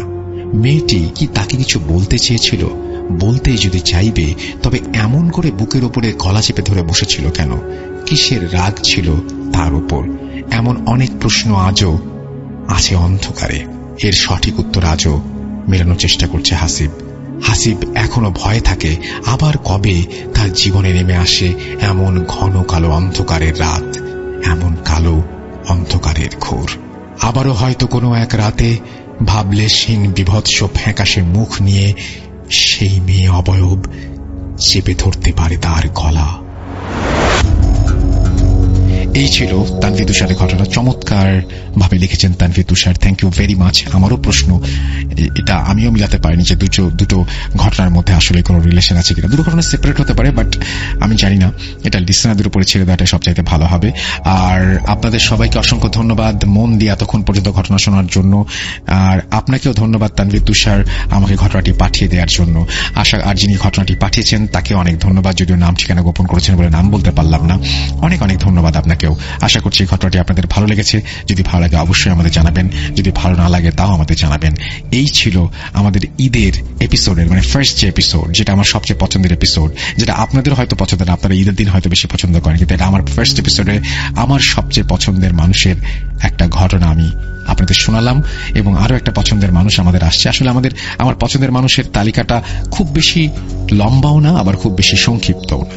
সো আমি জানাবো এরপরে কারা কারা থাকছে। অবশ্য আপনারা জেনে গেছেন ফেসবুকে, তারপরে যারা যারা জানেন না তাদেরকে জানাবো। যাই হোক, আমরা চলে যাব আমাদের পরবর্তী ঘটনায়। এখন যে ঘটনাটি আমি আপনাদের সাথে শেয়ার করতে যাচ্ছি, এই ঘটনাটি আমাকে দিয়েছে সৌমিত্র রয়। ওর বাসা ঢাকার বাসাবো এলাকায়। ও এই ঘটনাটি তারই এক বান্ধবীর নাম হচ্ছে মারিয়া মিম, তার কাছ থেকে এই ঘটনাটি সংগ্রহ করেছে। ঘটনাটি একটি হন্টেড বাসাকে কেন্দ্র করে এবং বেশ কিছু ছোট ছোট ভয়ানক ঘটনা মিলিয়ে একটি লম্বা ঘটনা আপনাদের সামনে উপস্থাপন করার চেষ্টা করবো ইনশাল্লাহ। তো চলুন কথা না বাড়িয়ে সরাসরি মূল ঘটনাতে চলে যাচ্ছি। এখন থেকে 7-8 বছর আগে মিম ওরা যখন যে বাসাটায় থাকতো, মূলত সেখানকার বেশ কয়েকটি খন্ড খন্ড ঘটনা নিয়েই আজকের এই সম্পূর্ণ ঘটনাটি। প্রথমেই এই জায়গাটির কিছুটা বর্ণনা দেয়া প্রয়োজন। ঘটনাটির স্থান ঢাকার সবুজবাগের কদমতলা এলাকায়। আর ওরা যে বিল্ডিং এ থাকতো সেই বিল্ডিংটি একটি গলিতে অবস্থিত এবং বিল্ডিংটির পাশেই ছিল আরো একটি বিল্ডিং। এই দুটো বিল্ডিং একদম লাগোয়া। দুটি বিল্ডিং এর মাঝখানে বিশেষ কোনো ব্যবধান নেই বললেই চলে। বিষয়টি অনেকটা এমন যে এক বিল্ডিং এর ছাদ থেকে খুব সহজেই অন্য বিল্ডিং এর ছাদে চলে যাওয়া যায়। ঢাকাতে কিন্তু এরকম বিল্ডিং অনেক আছে, বিশেষ করে পুরান ঢাকায় কিন্তু আমরা হরহামেশাই এই ধরনের বিল্ডিং গুলোকে দেখতে পাই। তবে ওই দুটি বিল্ডিং এর মাঝে যে সরু জায়গাটি ছিল সেখানে স্বাভাবিকভাবে যাওয়ার কোনো পথই ছিল না, যার কারণে কারো কোনো জিনিস ভুলবশত জানালা দিয়ে পড়ে গেলে তা আর উদ্ধার করা সম্ভব হতো না। মিমরা যখন ওই দুটি বিল্ডিং এর মধ্যে প্রথম বিল্ডিংটির 5 তলায় থাকতো, মানে যখন শুরুর দিকে আর কি, তা একদিন মিমদের বাসায় মেহমান এসেছিল, যে কারণে ওর আম্মু রাতে ওকে বলেন বাসার লিভিং রুমে ঘুমাতে। আর ওর কাছে বিষয়টি খুবই স্বাভাবিক ছিল, কারণ এর আগেও অনেকবার মেহমান আসলেও লিভিং রুমে ঘুমিয়েছে। তো ওই রাত্রে মেহমানদের সাথে দীর্ঘক্ষণ গল্পগুজব করে ওর ঘুমাতে যেতে যেতে রাত প্রায় 2টো বেজে যায়। তখন ও শুনতে পায় ওদের বাসার গলিতে অনেকগুলো কুকুর ভয়ানকভাবে ডাকাডাকি করছে। কুকুরগুলোর এরকম ডাকাডাকি শুনে ওর মনে পড়ে যায় যে ওর খালা একবার ওকে বলেছিলেন যে কুকুর নাকি জিনদের উপস্থিতি বুঝতে পারে, তাই রাতের বেলা অনেক সময় খারাপ কোনো কিছুর উপস্থিতি টের পেলে ওরা এভাবে ডাকতে থাকে। এসব মনে করে মিমের কিছুটা ভয় লাগছিল, যেহেতু ও তখন লিভিং রুমে একাই ছিল, আর যার কারণে ওরকম কুকুর ডাকাডাকি করলে ভয় লাগাটাই স্বাভাবিক। আর ওই খালার কথাগুলো মনে পড়েছিল তার, এ কারণে ভয়টা আরো বেশি লাগছিল। এমন সময় হঠাৎ করেই মিমের মনে হয় রাস্তার অপর পাশে একটি বিল্ডিং থেকে নূপুরের আওয়াজ ভেসে আসছে। প্রথমে মিম মনে করে ওটা হয়তো তার মনের ভুল, কিন্তু ভালোভাবে শোনার চেষ্টা করে আর সে ওই আওয়াজটি আবারও পরিষ্কারভাবে শুনতে পায় এবং নিশ্চিত হয় যে সেটা ওর মনের ভুল নয়। মিম ভাবছিল ওই বিল্ডিং এ বোধহয় রাত্রে কেউ ড্যান্সের প্র্যাকটিস করছে, তবে পর মুহূর্তে আবারও ও ভাবে যে এত রাত্রে তো কারো এভাবে ড্যান্স প্র্যাকটিস করার কথা নয়, তাহলে নূপুরের আওয়াজটি কোথা থেকে আসছে। মিম যখন এসব ভাবছিল তখন ওর মনে হতে থাকে যে নূপুরের শব্দটি আস্তে আস্তে বেড়ে যাচ্ছে এবং ওর এমনটা মনে হচ্ছিল যে আওয়াজটি ওই লিভিং রুমের দিকেই এগিয়ে আসছে, ঠিক ও যেখানে শুয়ে আছে। যেন কোনো অশরীরী নূপুর পায়ে হাওয়ায় হেঁটে হেঁটে ওর দিকে অগ্রসর হচ্ছে। ওর এতটাই ভয় লাগছিল যে ও নড়াচড়াও করতে পারছিল না। এক পর্যায়ে আওয়াজটি ওই লিভিং রুমের জানালার একদম কাছাকাছি চলে আসে এবং তখনই ঘরের ভেতরে ওর পায়ের দিকে জোরে করে কোনো একটি জিনিস পড়ে যাওয়ার শব্দ হয়। ওই শব্দটি হওয়ার সাথে সাথেই সেই নূপুরের আওয়াজটি একদম থেমে যায়। এরপর আর কিছু শোনা যায় না এবং রাতের নিয়মে চারপাশ একদম নিশ্চুপ হয়ে যায়। অনেক ভয় পাওয়ার কারণে কিছুতেই মিমের ঘুম আসতে চাইছিল না, কিন্তু পরদিন যেহেতু বাসায় মেহমান এসেছিল, ওই দিন যেহেতু বাসায় মেহমান এসেছিল, তাই উঠে লাইট জ্বালিয়ে বাসার অন্যদেরকে ডাকাডাকি করতে গেলে মেহমানরা হয়তো বিরক্ত বোধ করবেন এবং তারা অন্য কিছু ভাবতে পারেন যে এই মেয়েটিকে আবার জিনে ধরছে কিনা বা এই টাইপের কিছু কিনা, এই টাইপের অনেক কথাবার্তা ছড়িয়ে যেতে পারে। তো বিষয়টি সে মনের ভুল ভেবেই মনকে বারবার সান্ত্বনা দিতে থাকে, কিন্তু সে জানে যে এটি তার মনের ভুল নয়। যাই হোক, সে চুপচাপ শুয়ে থাকে এবং ফজরের আজানের পর তার ঘুম এসেছিল, এর আগে তার ঘুম আসেনি। সকালে তার আম্মুর ডাকে ঘুম ভাঙে। যেহেতু ঘুম থেকে উঠতে বেশ দেরি হয়েছিল, তাই মিম তাড়াতাড়ি করে রেডি হয়ে স্কুলে চলে যায়। এরপর স্কুল শেষেও যখন বাসার দিকে ফেরে তখন লিভিং রুমের দরজার উপরের দেয়ালের দিকে ওর চোখ যায়। সেখানে আল্লাহ লেখা কাবা শরীফের একটি ফ্রেম করা ছবি লাগানো ছিল, কিন্তু ছবিটি তখন সেখানে না থাকায় জায়গাটি খালি খালি লাগছিল, যার কারণে ওখানে ওর নজর পড়ে। মিম তখন ওর আম্মুর কাছে ছবিটি কোথায় তা জানতে চায়। তখন তার আম্মু বলে যে ঘুম থেকে উঠে উনি লিভিং রুমে এসে দেখেন যে কাবা শরীফের ওই ছবিটি মাটিতে পড়ে আছে। উনি ছবিটি উঠিয়ে হাতে নিয়ে দেখতে পান যে ছবিটি দেয়ালে লাগানোর জন্য যে রশিটি ছিল সেই রশিটি ছিঁড়ে গিয়েছে, আর তাই এটি পড়ে গিয়েছিল। তাই উনি ছবিটিকে আবার দেয়ালে না টানিয়ে টেবিলের উপর রেখে দিয়েছেন।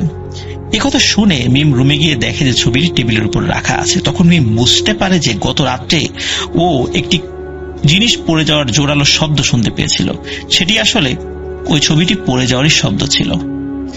এরপর মিম তার আম্মুকে গত রাত্রে ঘটে যাওয়া ঘটনাটি খুলে বলে। উনি সবকিছু শুনে বিষয়টি কিছুটা আন্দাজ করতে পারলেও মিম হয়তো ঘুমের ঘরে স্বপ্ন দেখেছে বলে তাৎক্ষণিকভাবে মিমকে আশ্বস্ত করার চেষ্টা করে, কিন্তু মিম ভালোভাবেই জানতো যে এটি কোনো স্বপ্ন ছিল না, আর তার মাও ভালো করে বুঝতে পেরেছিল যে মিম আসলে স্বপ্নের ঘরে বিষয়টি দেখেনি। মূলত এই বিষয়টি ঘটনা ঘটার শুরু ছিল, এটা দিয়ে শুরু হয়েছিল। যাই হোক, এই ঘটনা কয়েকদিন পর ওই বিল্ডিং এর দ্বিতীয় তলার একজন আন্টি মিমের আম্মুর সাথে গল্প করতে আসেন। কথা প্রসঙ্গে উনি ওনার একটি ভয়ানক অভিজ্ঞতার বিষয়ে তাকে বলেন। একদিন বিকেল বেলা অবসর সময় উনি সেলাই করার জন্য নাকি সুই সুতা নিয়ে বসেছিলেন। উনি শুয়ে সুতা পরানোর চেষ্টা করছিলেন এবং শুয়ের ছিদ্রে সুতা প্রায় পরিয়ে ফেলেছেন। এমন সময় ওনার হাতটি অদ্ভুতভাবে খালি ডানে বায়ে সরে যায়। ওনার মনে হচ্ছিল কেউ যেন আস্তে করে ওনার হাতে ধাক্কা দিয়ে হাতটি সরিয়ে দিচ্ছে। উনি শুরুর দিকে বিষয়টিতে খুব বেশি গুরুত্ব না দিয়ে আবারও সুতা পরানোর চেষ্টা করেন, কিন্তু এবারও একই রকম ঘটনা ঘটে। প্রিয় লিসেনার্স, আপনারা জানেন যে শুয়ে সুতা পরানো কিন্তু বেশ সূক্ষ্ম একটি কাজ, আর উনি এই কাজে বেশ সিদ্ধহস্ত ছিলেন, কিন্তু অদ্ভুতভাবে উনি বারবারই অস্বাভাবিকভাবে ব্যর্থ হচ্ছিলেন। আর এই কারণে উনি কিছুটা বিরক্ত নিয়ে বলে ওঠেন, কি রে, এরকম হচ্ছে কেন? যখনই এই ধরনের কথা উনি বলেছেন তখনই আচমকাই নাকি ওনার কানের পাশে কর্কশ ও ভারী একটি কণ্ঠস্বর উনি শোনেন এবং ভয়ানকভাবে ফিস ফিস করে কিছু একটা বলে ওঠে, কিন্তু কি যে বলেছেন সেটা আসলে উনি বুঝতে পারেননি। মানে অদ্ভুত একটা শব্দ, কর্কশ শব্দ, কিন্তু এটা কোন ভাষায় যে কথা বলে উঠলো, কি বলল, এটা ওনার বোধগম্য হলো না। যদিও উনি বুঝতে পারেননি, কিন্তু কণ্ঠস্বরটা শোনার পর উনি প্রচন্ড ভয়ে হাত থেকে সবকিছু ফেলে দিয়ে চিৎকার করতে করতে ওনার রুম থেকে বের হয়ে যান। চিৎকার শুনে ওনার পরিবারের সদস্যরা ছুটে আসেন এবং ওনাকে পানি খেতে দিয়ে হাত পাখা দিয়ে বাতাস করতে থাকেন। শীতকাল ছিল ওই সময়টাতে, আর শীতকালে উনি একদম ঘেমে অবস্থা খারাপ হয়ে গিয়েছিল। কিছুটা স্বাভাবিক বোধ করার পর উনি সবাইকে বলেন যে ওনার সাথে কি ঘটেছিল। সবকিছু শোনার পর পরিবারের সদস্যরা অনেক বেশি অবাক হয়েছিলেন এমনটাও নয়। এরকম টুকটাক ঘটনা মনে হয় ওই বিল্ডিং এ হরহামেশাই ঘটে, এরকম কম বেশি ঘটনা তাদের মোটামুটি জানা ছিল। মাঝে মধ্যেই রাতে ওই বিল্ডিং এর ছাদের উপর নাকি বিভিন্ন ধরনের অদ্ভুত শব্দ শোনা যেত, যেমন কেউ পাটাতে শিলনোড়া দিয়ে মশলা পিষলে যেরকম শব্দ হয়, অনেকটা সেই রকমের।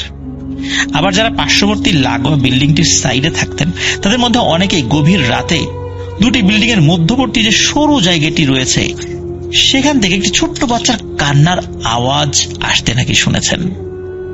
অথচ ওই ছোট্ট ফাঁকা জায়গায়, এত সরু ফাঁকা জায়গায় শুধু হয়তোবা কোন একটা ইঁদুর হেঁটে যাওয়া সম্ভব একদম নিচে, এছাড়া কোনো মানুষের সন্তান, একদম নবজাতক সন্তানও ওই জায়গায় থাকা সম্ভব নয়। কিন্তু শুধু ওই জায়গা থেকে কান্নার আওয়াজ ভেসে আসত। মিমের সাথে ওই ঘটনাটি ঘটার বেশ কয়েক মাস পর ওরা পাশের বিল্ডিংটাতে শিফট হওয়ার সিদ্ধান্ত নেয়। ওই বিল্ডিং এ আগে থেকেই মিমের চাচারা থাকতেন, তো ওরা যখন ওই বিল্ডিং এ একটি ফ্ল্যাট খালি পায় তখন ওরা সেখানে শিফট হয়ে যায়। নতুন বাসায় শিফট হওয়ায় বেশ কিছুদিন মোটামুটি কোনো সমস্যা হয়নি। তবে এর কিছুদিন পরে আর কি, মিম একদিন স্কুল থেকে ফিরে বাসায় ঢুকতে যাবে, এমন সময় ওদের পাশের ফ্ল্যাটে যে আন্টি থাকতেন উনি দরজা খুলে বের হয়ে মিমকে বিভিন্ন অসংলগ্ন কথাবার্তা বলতে থাকেন। ওনার আচরণ ছিল একদমই একটি ছোট বাচ্চার মতো। একে তো ওই বাসায় নতুন, তারা এসেছে, তারপর ভালো করে কাউকে চেনেও না, তার উপর ওই আন্টি এরকম আচরণ দেখে সে কিছুটা ভয় পেয়ে তাড়াতাড়ি ঘরে ঢুকে দরজা লাগিয়ে দেয়। পরবর্তীতে মিম যখন ওর আম্মুকে ওই আন্টির বিষয়ে বলে তখন উনি অন্য এক প্রতিবেশীর কাছ থেকে ওই আন্টির বিষয়ে জানতে চান। তখন জানতে পারেন উনি মানসিক অসুস্থতায় ভুগছেন, যার কারণে নাকি অনেকের সাথে এই ধরনের ব্যবহার করেন, ছোট বাচ্চার মতো আচরণ করেন, ঠিক একটা বাচ্চা মানুষ যেভাবে আচরণ করে। ওই প্রতিবেশীর কথা শুনে মিমের আম্মু বুঝতে পেরেছিলেন যে উনি ওই আন্টি সম্পর্কে এমন কোনো কথা আরো জানেন যেটা হয়তো তাকে বলতে চাচ্ছে না। তো যাই হোক, ভদ্রতার খাতিরে ওনাকে আর তেমন কিছু জিজ্ঞেসও করেনি। কিন্তু আরো ভয়ানক ঘটনা কিন্তু সামনে ছিল।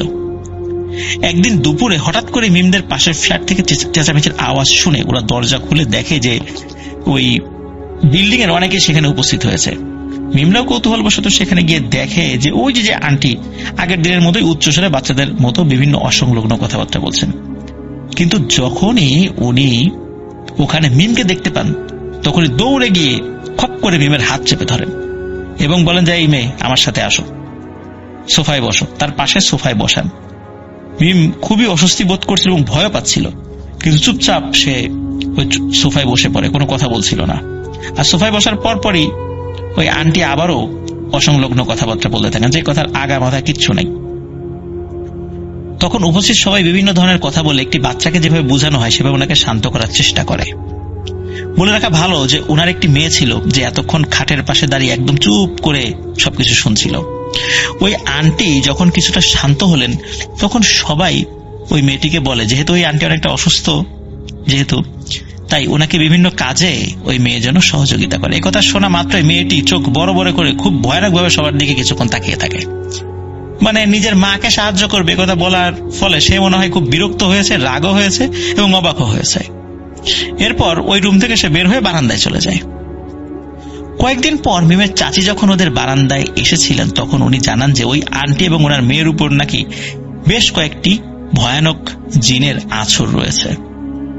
এ বিষয়ে যখন একজন হুজুরকে ডেকানো হয়েছিল তখন উনি জানান ওই জিনেরা খুবই শক্তিশালী এবং তারা চায় না যে ওই বাসায় কেউ থাকুক, তাই কোনো গুরুতর সমস্যার সম্মুখীন হতে না চাইলে বাসাটি ছেড়ে দেওয়াটাই বুদ্ধিমানের কাজ হবে। কিন্তু ওই সময় ওই আন্টিদের আর্থিক বেশ কিছু সমস্যা চলার কারণে ওনারা হঠাৎ করে বাসাটি পরিবর্তন করে অন্য কোথাও শিফট করার মতো অবস্থায় ছিলেন না, তাই একরকম বাধ্য হয়েই এত সব সমস্যা উপেক্ষা করে ওনাদের ওই বাসায় থাকতে হচ্ছিল। মিমের চাচি আরো বলেন যে ওই বিল্ডিং এর ছাদের নিচ তলায় যারা থাকেন তারা নাকি রাতের বেলা ছাদের উপর থেকে কারো পায়ের আওয়াজ শুনতে পান। শব্দটি অনেকটা এমন যে কোনো বাচ্চা খালি পায়ে ছাদের এক পাশ থেকে আর এক পাশে দৌড়াদৌড়ি করছে। এই শব্দটি বেশিরভাগ দিনই গভীর রাতে শোনা যেত। একটি ঘটনা, একদিন ওনারা রাত 9টার দিকে এই শব্দটি শুনতে পান। তখন ওনারা ছাদে উঠে কাউকে দেখতে পান না, তবে ওনারা লক্ষ্য করেন যে ছাদে থাকা দোলনাটি আস্তে আস্তে দুলছে। কোনো বাতাস কিন্তু চারদিকে ছিল না, আর ওই ভারী দোলনাটা দোলার মতো বাতাসের যে ধাক্কা সেটিও ছিল না সেই সময়। দোলনাটি দেখে মনে হচ্ছিল এটি বাতাসে দুলছে না, মনে হচ্ছিল যে কেউ দোলনায় অনেকক্ষণ বসে থাকার পর যখন মাত্রই উঠে চলে যায় ঠিক যেভাবে দুলতে থাকে ঠিক সেভাবে দুলছে। ওনারা তখনকার মতো ছাদ থেকে যদিও নেমে আসেন এবং পরদিন সকালে বিল্ডিং এর দারোয়ানকে বিষয়গুলো সম্পর্কে অবহিত করেন। সব শুনে দারোয়ান বলেন এগুলো কোনো সমস্যা নয়। দারোয়ান ওনাদেরকে উল্টো পরামর্শ দেন এসব আওয়াজ উপেক্ষা করতে এবং রাতের বেলা ওনারা যেন কোনো অবস্থাতেই আর ছাদে না ওঠেন। তো এটা তো কোনো সমাধান হলো না, ছাদে উঠতে মানা করছে কেন, নিশ্চয়ই কোনো সমস্যা আছে। এরপর আরো বেশ কয়েক মাস কেটে যায়। এক রাতে মিম অদ্ভুত একটি স্বপ্ন দেখে। মিম দেখে যে স্বপ্নের মধ্যেও একইভাবে কেউ ওর রুমে শুয়ে আছে। তখন ওর রুমের দরজা একটু একটু করে খুলে যেতে থাকে। মানে সে ওই স্বপ্নের মধ্যে ওর রুমে শুয়েছিল আর ওর রুমের দরজাটা একটু একটু করে খুলে যাচ্ছিল। ডিম লাইটের নীলাভ আলোয় ও দেখতে পায় যে দীর্ঘকায় কালো ছায়ার মতো একটি অবয়ব দরজা দিয়ে রুমে প্রবেশ করছে। ওই অবয়বটি রুমে ঢুকে ওর দিকে এগিয়ে আসতে থাকে। ওই অবয়বটিকে দেখে ভয়ে মিম চিৎকার করতে থাকে। অবয়বটি ওর বিছানার পাশে এসে শক্তভাবে ওর গলা চেপে ধরে। ও গলায় অনেক ব্যথা অনুভব করছিল। ও চেষ্টা করতে থাকে যে নিজেকে যেন সে ছাড়িয়ে নিতে পারে। এমন সময় হঠাৎ করে মিমের ঘুম ভেঙে যায় এবং প্রচন্ড অস্বস্তিতে উঠে বসে। ওই সময় সে ফিল করে ওর গলায় বেশ ব্যথা অনুভূত হচ্ছে। এও সে বোধ করে যে এটি স্বপ্নের মধ্যে হয়েছে। কিন্তু মিম আরো বেশি অবাক হয় যখন ও দেখে যে রুমের দরজাটি খোলা রয়েছে, ঠিক যেমনটা ও স্বপ্নে দেখেছিল। কিন্তু ওর স্পষ্ট মনে ছিল যে ঘুমানোর আগে সে খুব ভালোভাবেই দরজাটি লাগিয়ে তারপরে ঘুমিয়েছে এবং সে এভাবে প্রতি রাতেই ঘুমায়, দরজা লাগিয়েই সে ঘুমায়। তখন মিমের খেয়াল হয় স্বপ্নে ও দেখেছিল যে সেই ছায়ার মতো অবয়বটি আস্তে আস্তে ওর রুমের দরজা খুলে ভেতরে প্রবেশ করে। বিষয়টি মনে আসার পরপরই ওর ভয়ের মাত্রা আরো অনেক গুণ বেড়ে যায়। ও উঠে গিয়ে ওর আব্বু আম্মু সকলকে ঘুম থেকে ডেকে তোলে এবং সবকিছু ওনাদেরকে জানায়। মিমের আব্বু দোয়া পরে ওকে ফু দিয়ে দেন। সেই রাত্রে মিমের আর ঘুম হয়নি। সবাই চিন্তা করেছিল যে দ্রুত বাসাটা ছেড়ে দিব, আর এর মধ্যে আর কোনো ঘটনা হয়তোবা ঘটবে না। কিন্তু কে জানতো যে আরো একটি ভয়ানক ঘটনা মিমের সাথে ঘটবে। এই ঘটনার 1-2 দিন পর মিম তার রুমেই লেখাপড়া করছিল। তো মিম কোনো কারণে তার রুম থেকে বাইরে বের হয়ে এসেছে, মানে অন্য রুমে গিয়েছে। তার ঘরের লাইট টাইট সব জ্বালানো ছিল, তো অন্য রুমে গিয়ে তার আব্বু আম্মুর সাথে কথা বলে সে আবার তার রুমের মধ্যে ঢুকছিল। হঠাৎ করে দেখে তার খাটের উপরে পুরো শরীর কম্বল দিয়ে আবৃত কেউ একজন বসে ঢুলে ঢুলে উচ্চস্বরে কিছু পড়ছে। অনেক সময় আমরা ঢুলে ঢুলে মানুষকে পড়া দেখি না, ওই রকম। ওই সময় কিন্তু শীতকাল আবার ছিল না, শীতকাল চলে গিয়েছিল। তখন কম্বলটা যে কোথা থেকে এলো সে বুঝতে পারছে না, কারণ কম্বলটা তার রুমেই ছিল কিন্তু অন্য জায়গায় রাখা ছিল, গায়ে দেওয়ার জন্য নয়। তো ওই কম্বলটা মানে তাদের ঘরের কম্বলটাই, ওইটা তার রুমেই ছিল, ওই কম্বলটা দিয়ে পুরো শরীর আবৃত করে এরকম ঢুলে ঢুলে পড়ছে। আর গলার আওয়াজটা ছিল বেশ কর্কশ এবং গড় গড় গড় গড় করছে, এরকম একটা কি যে পড়ছে কিছু বোঝা যাচ্ছে না। তো মিম চিন্তা করে কি ব্যাপার, ঘরের মধ্যে এটা কোত্থেকে আসলো। তার অন্য ভাই বোনরা আবার এসে এরকম করে পড়ছে না তো, বা তাকে ভয় দেখানোর চেষ্টা করছে না তো। তো সে একটু ভয়ে ভয়ে কি করে, কম্বলের এক পাশ ধরে এক ঝটকায় কম্বলটি সরিয়ে ফেলে। আর সরিয়ে ফেলার সাথে সাথে দেখে ওই কম্বলের মধ্যে কিচ্ছু নেই, শুধু মনে হলো একটা কালো ছোট্ট একটা ছায়ার মতো ধপ করে জানালা দিয়ে বের হয়ে চলে গেল। এই দৃশ্য দেখার সাথে সাথে মিম চিৎকার দিয়ে সেন্সলেস হয়ে পড়ে যায়। কেন এরকম ভয়ানক একটি ঘটনা আসলে ওর সাথে যে বাস্তবে ঘটে যাবে এটি আসলে কেউ বুঝতে পারেনি। এই ঘটনা ঘটার পরেই তার বাবা সিদ্ধান্ত নেয় আর নয়, মাস শেষ হওয়ার আগে দ্রুত ওই বাসাটি ছেড়ে দিতে হবে। কিন্তু হঠাৎ করেই তো ভালো বাসা আসলে পাওয়াটা অনেক কঠিন। কিন্তু যত কঠিনই হোক, আরো গুরুতর ক্ষতি হয়ে যাওয়ার আগেই এই বাসা ত্যাগ করতে হবে।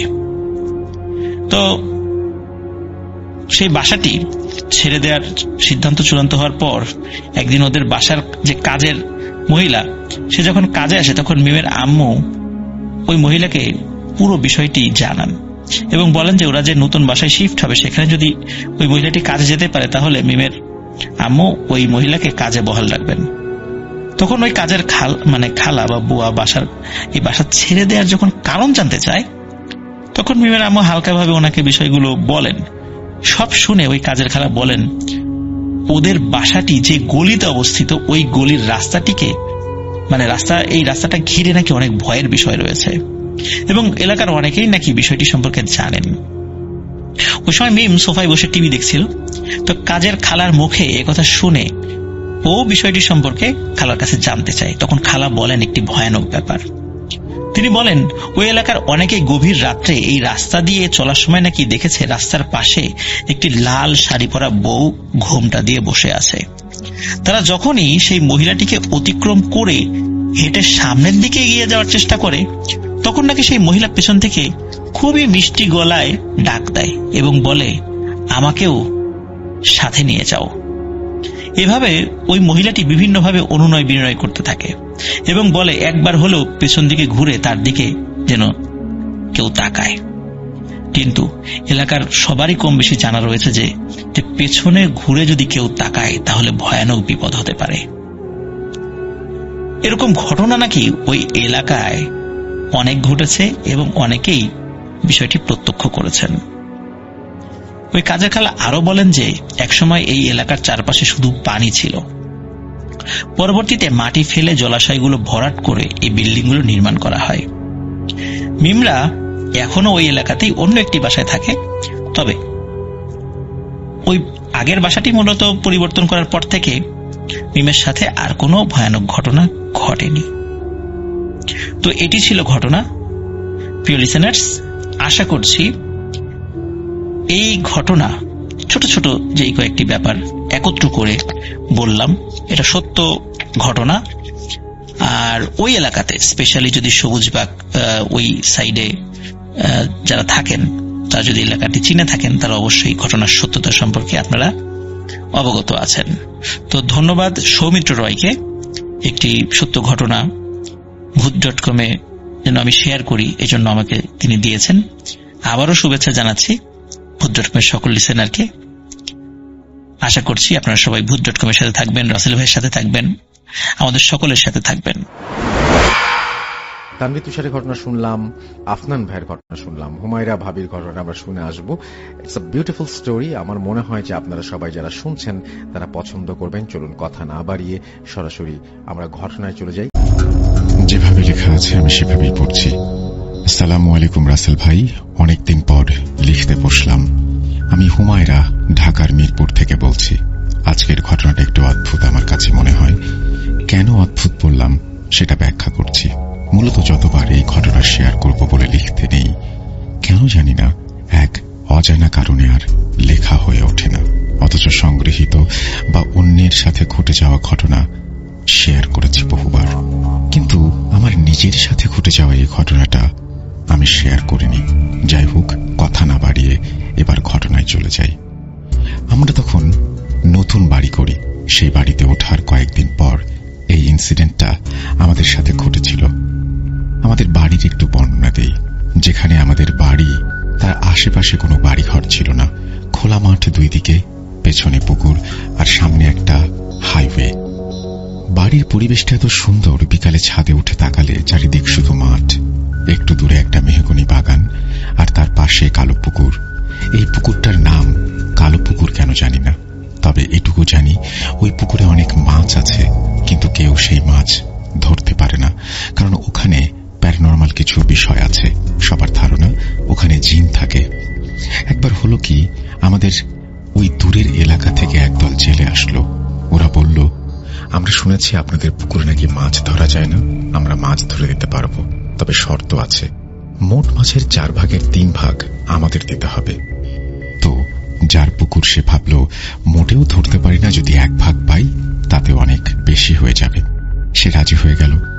এরপর পুকুরে মাছ ধরার প্রস্তুতি নিল জেলেরা। জাল ফেলল। একদিক থেকে অন্যদিকে টেনে নেওয়া হলো জাল, কিন্তু কোনো মাছ ধরা পড়ল না, কিছু মলা ঢেলা মাছ ছাড়া। জেলেরা তো খুব বিরক্ত। কেন এমন হলো? মাছ না পেলে পোষাবে কিভাবে? এত কষ্ট করে এতগুলো মানুষ খাটলো, কোনো মাছ না ধরে বাড়ি যাবে, এটা তো হতে পারে না। এত মাছ দেখা যাচ্ছে অথচ জালে উঠছে না। তারা নতুন সিদ্ধান্ত নিল, পাম্প নিয়ে সেচ দেবে। পাম্প আনা হলো সেচ দেওয়ার জন্য। এরপর স্টার্ট হলো। জেলেরা বলা বলি করছিল, এইবার মাছ তুমি না উঠে যাবে কই? পুকুরের সাইজ অনুযায়ী সেচ দিতে বেশি সময় লাগার কথা না, কিন্তু অস্বাভাবিক বেশি সময় লাগছে। পানি কমছে না। যাই হোক, পানি সেচ হচ্ছে। এদিকে রাত হয়ে গেছে। জেলেরা ওখানেই চুলা বসিয়ে রান্না করার আয়োজন করলো। আর সবাইকে বলা হলো, এত রাতে কেউ মাছ ধরতে নামবে না, যা করার সকাল সকালে করবে।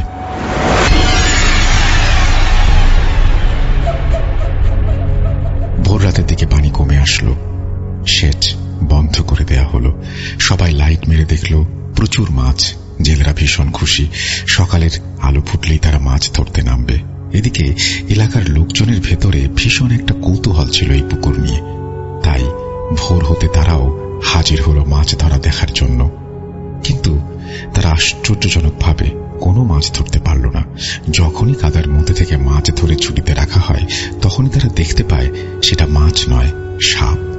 তারপরে চোখের ভুল বা হ্যালুসিনেশন ভেবে আরো কিছুক্ষণ মাছ খোঁজাখুঁজির পর একে অন্যের কাছে জিজ্ঞাসা করে, তুমি কি মাছ দেখতে পাচ্ছ না সাপ?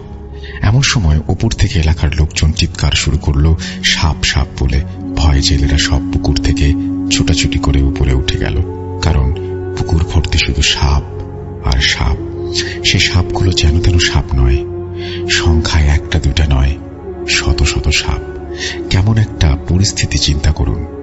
একজন মানুষ শুধু নয়, এলাকার সব মানুষ জড়ো হয়েছে সেই সাপ দেখার জন্য। আমাদের এলাকার সকলেরই মনে আছে সেই ঘটনা, এবং এলাকায় সেটা একটা প্রচলিত ঘটনা হিসেবে বর্ণিত আছে। আপনি শুনলে অবাক হবেন, এখনো সেই পুকুর আছে এবং সেখানে এখনো কেউ একা যেতে সাহস পায় না। দিনে দুপুরে কিংবা রাতে যখনই সেখানে কেউ যাবে, 2টা বা 1টা সাপ নজরে পড়বেই। আর সেই ভয়ঙ্কর জায়গাতেই আমাদের বাড়ি। বাড়ির আশেপাশের পরিবেশটা দেখলে আপনার অন্যরকম এক অনুভূতি হবে। জায়গাটা ভয়ঙ্কর সুন্দর, যেখানে থাকতে আপনার ইচ্ছে করবে, ভালো লাগবে এবং ভয়ও করবে। যাই হোক, মূল ঘটনায় চলে যাই। আমরা নতুন বাড়িতে উঠলাম একটু তাড়াহুড়া করে, কারণ আমার দাদুর শরীরটা ভালো ছিল না। বার্ধক্যজনিত কারণে দাদুর তখন মুমূর্ষু অবস্থা। আর আমার বাবা খুব চাইছিল তার বাড়িতে তার মা যেন কয়েকটা দিন হলেও থাকতে পারে, তাই এত তাড়াহুড়া। আমরা নতুন বাড়িতে উঠলাম। চারিদিকে কোনো বাউন্ডারি নেই, ভয়ঙ্কর পরিবেশে ঠায় দাঁড়িয়ে আছে আমাদের সত্য করা সেই বাড়ি। আমার দাদুর অবস্থা ভালো না, ভুলভাল কথা বলা শুরু করেছে, প্রলাপ বকছে। এমন চলল সপ্তাহখানেক। তারপর দাদুর জবান বন্ধ হয়ে গেল। এভাবে 5 দিন কথা বন্ধ ছিল তার সেই চিরবিদায়ের মুহূর্ত আসলো। তিনি মারা গেলেন। আত্মীয় স্বজন সবাই আসলো, বাড়ি ভর্তি লোকজন, একটা অন্যরকম পরিবেশ। এরকম কাটলো 4-5 দিন। তারপর যে যার বাড়িতে চলে গেল। রয়ে গেলাম শুধু আমরা 4 জন, আম্মু, আব্বু এবং আমরা 2 ভাই বোন। মৃত বাড়ি কেমন ভয় ভয় লাগে। সন্ধ্যা হলে কেমন থমথমে পরিবেশ। একটা কথা বলতে ভুলে গেছি, বাড়িতে ওঠার পর থেকেই রাত হলে ঘরের চারিদিকে কেমন যেন একটা শব্দ পেতাম। মাঝে মাঝে বাড়ির ফ্রন্টের দিকে কলাপসিবল গেট ছিল, সেটা ধরে কেউ ঝাঁকাতো, ঝুলতো এমন মনে হতো। কিন্তু দরজা খুলে গেটের কাছে কাউকেই পাওয়া যেত না। মাঝে মাঝে চাপা কান্নার শব্দ ভেসে আসতো। কি এক অদ্ভুত অনুভূতি, বলে বোঝাতে পারবো না। দাদি মারা যাবার একটা মনোকষ্ট, সাথে এরকম ভৌতিক পরিবেশ আমাদের জীবনটা কেমন দুর্বিষহ করে তুলল। রাত হলে মনে হতো, এটা আমরা কোথায় আসছি? এত ভয় লাগে, এখানে থাকবো কিভাবে? আমার বাবা বলতো, নতুন বাড়িতে উঠলে প্রথম এরকম লাগে, আস্তে আস্তে ঠিক হয়ে যাবে। সে এই ভৌতিক ব্যাপারগুলোকে কোনোভাবে পাত্তাই দিচ্ছিল না।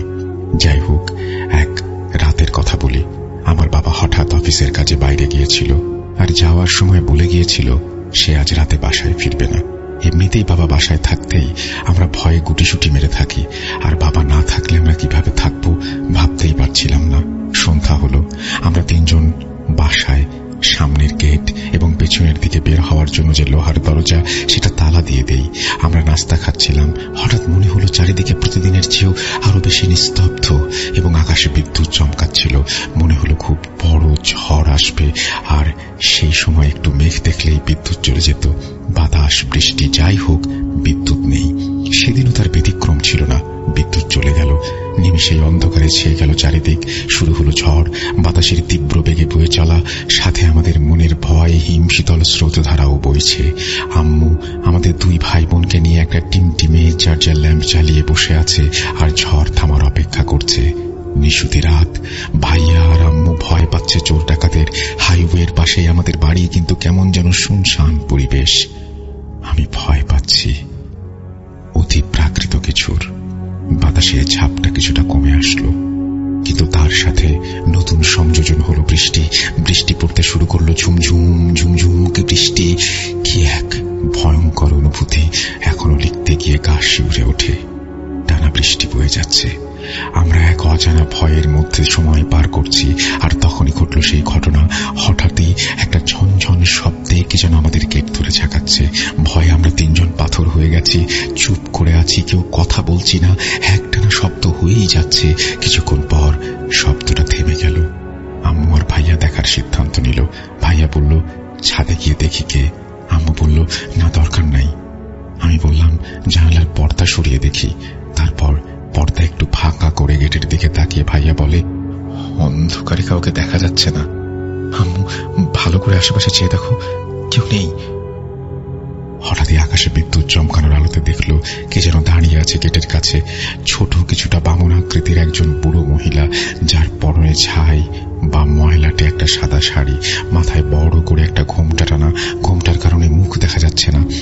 জানালা থেকে একটু সরে আসলো সে এবং বলল, মা, একটা বুড়ো মহিলা দাঁড়িয়ে আছে।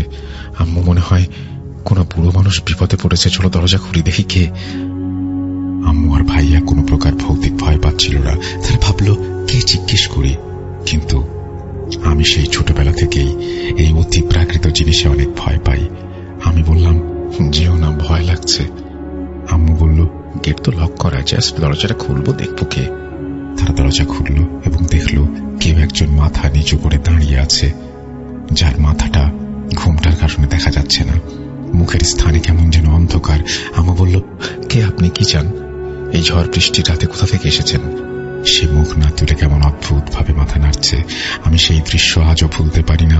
কেমন নারী পুরুষ মিশ্রিত কণ্ঠে বলল, দরজা খোলো, খোলো, দরজা খোলো। এত ভয়ঙ্কর ছিল সেই কণ্ঠস্বর। আম্মু ঠাস করে দরজা বন্ধ করে দিয়ে বলল, এ তো মানুষের কণ্ঠস্বর মনে হচ্ছে না। আমি চিৎকার দিয়ে কান্না শুরু করেছি।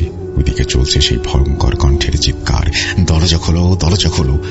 সামনের দরজার পর পেছনের দরজা ধরে ধাক্কা দিচ্ছে আর বলছে দরজা খোলো।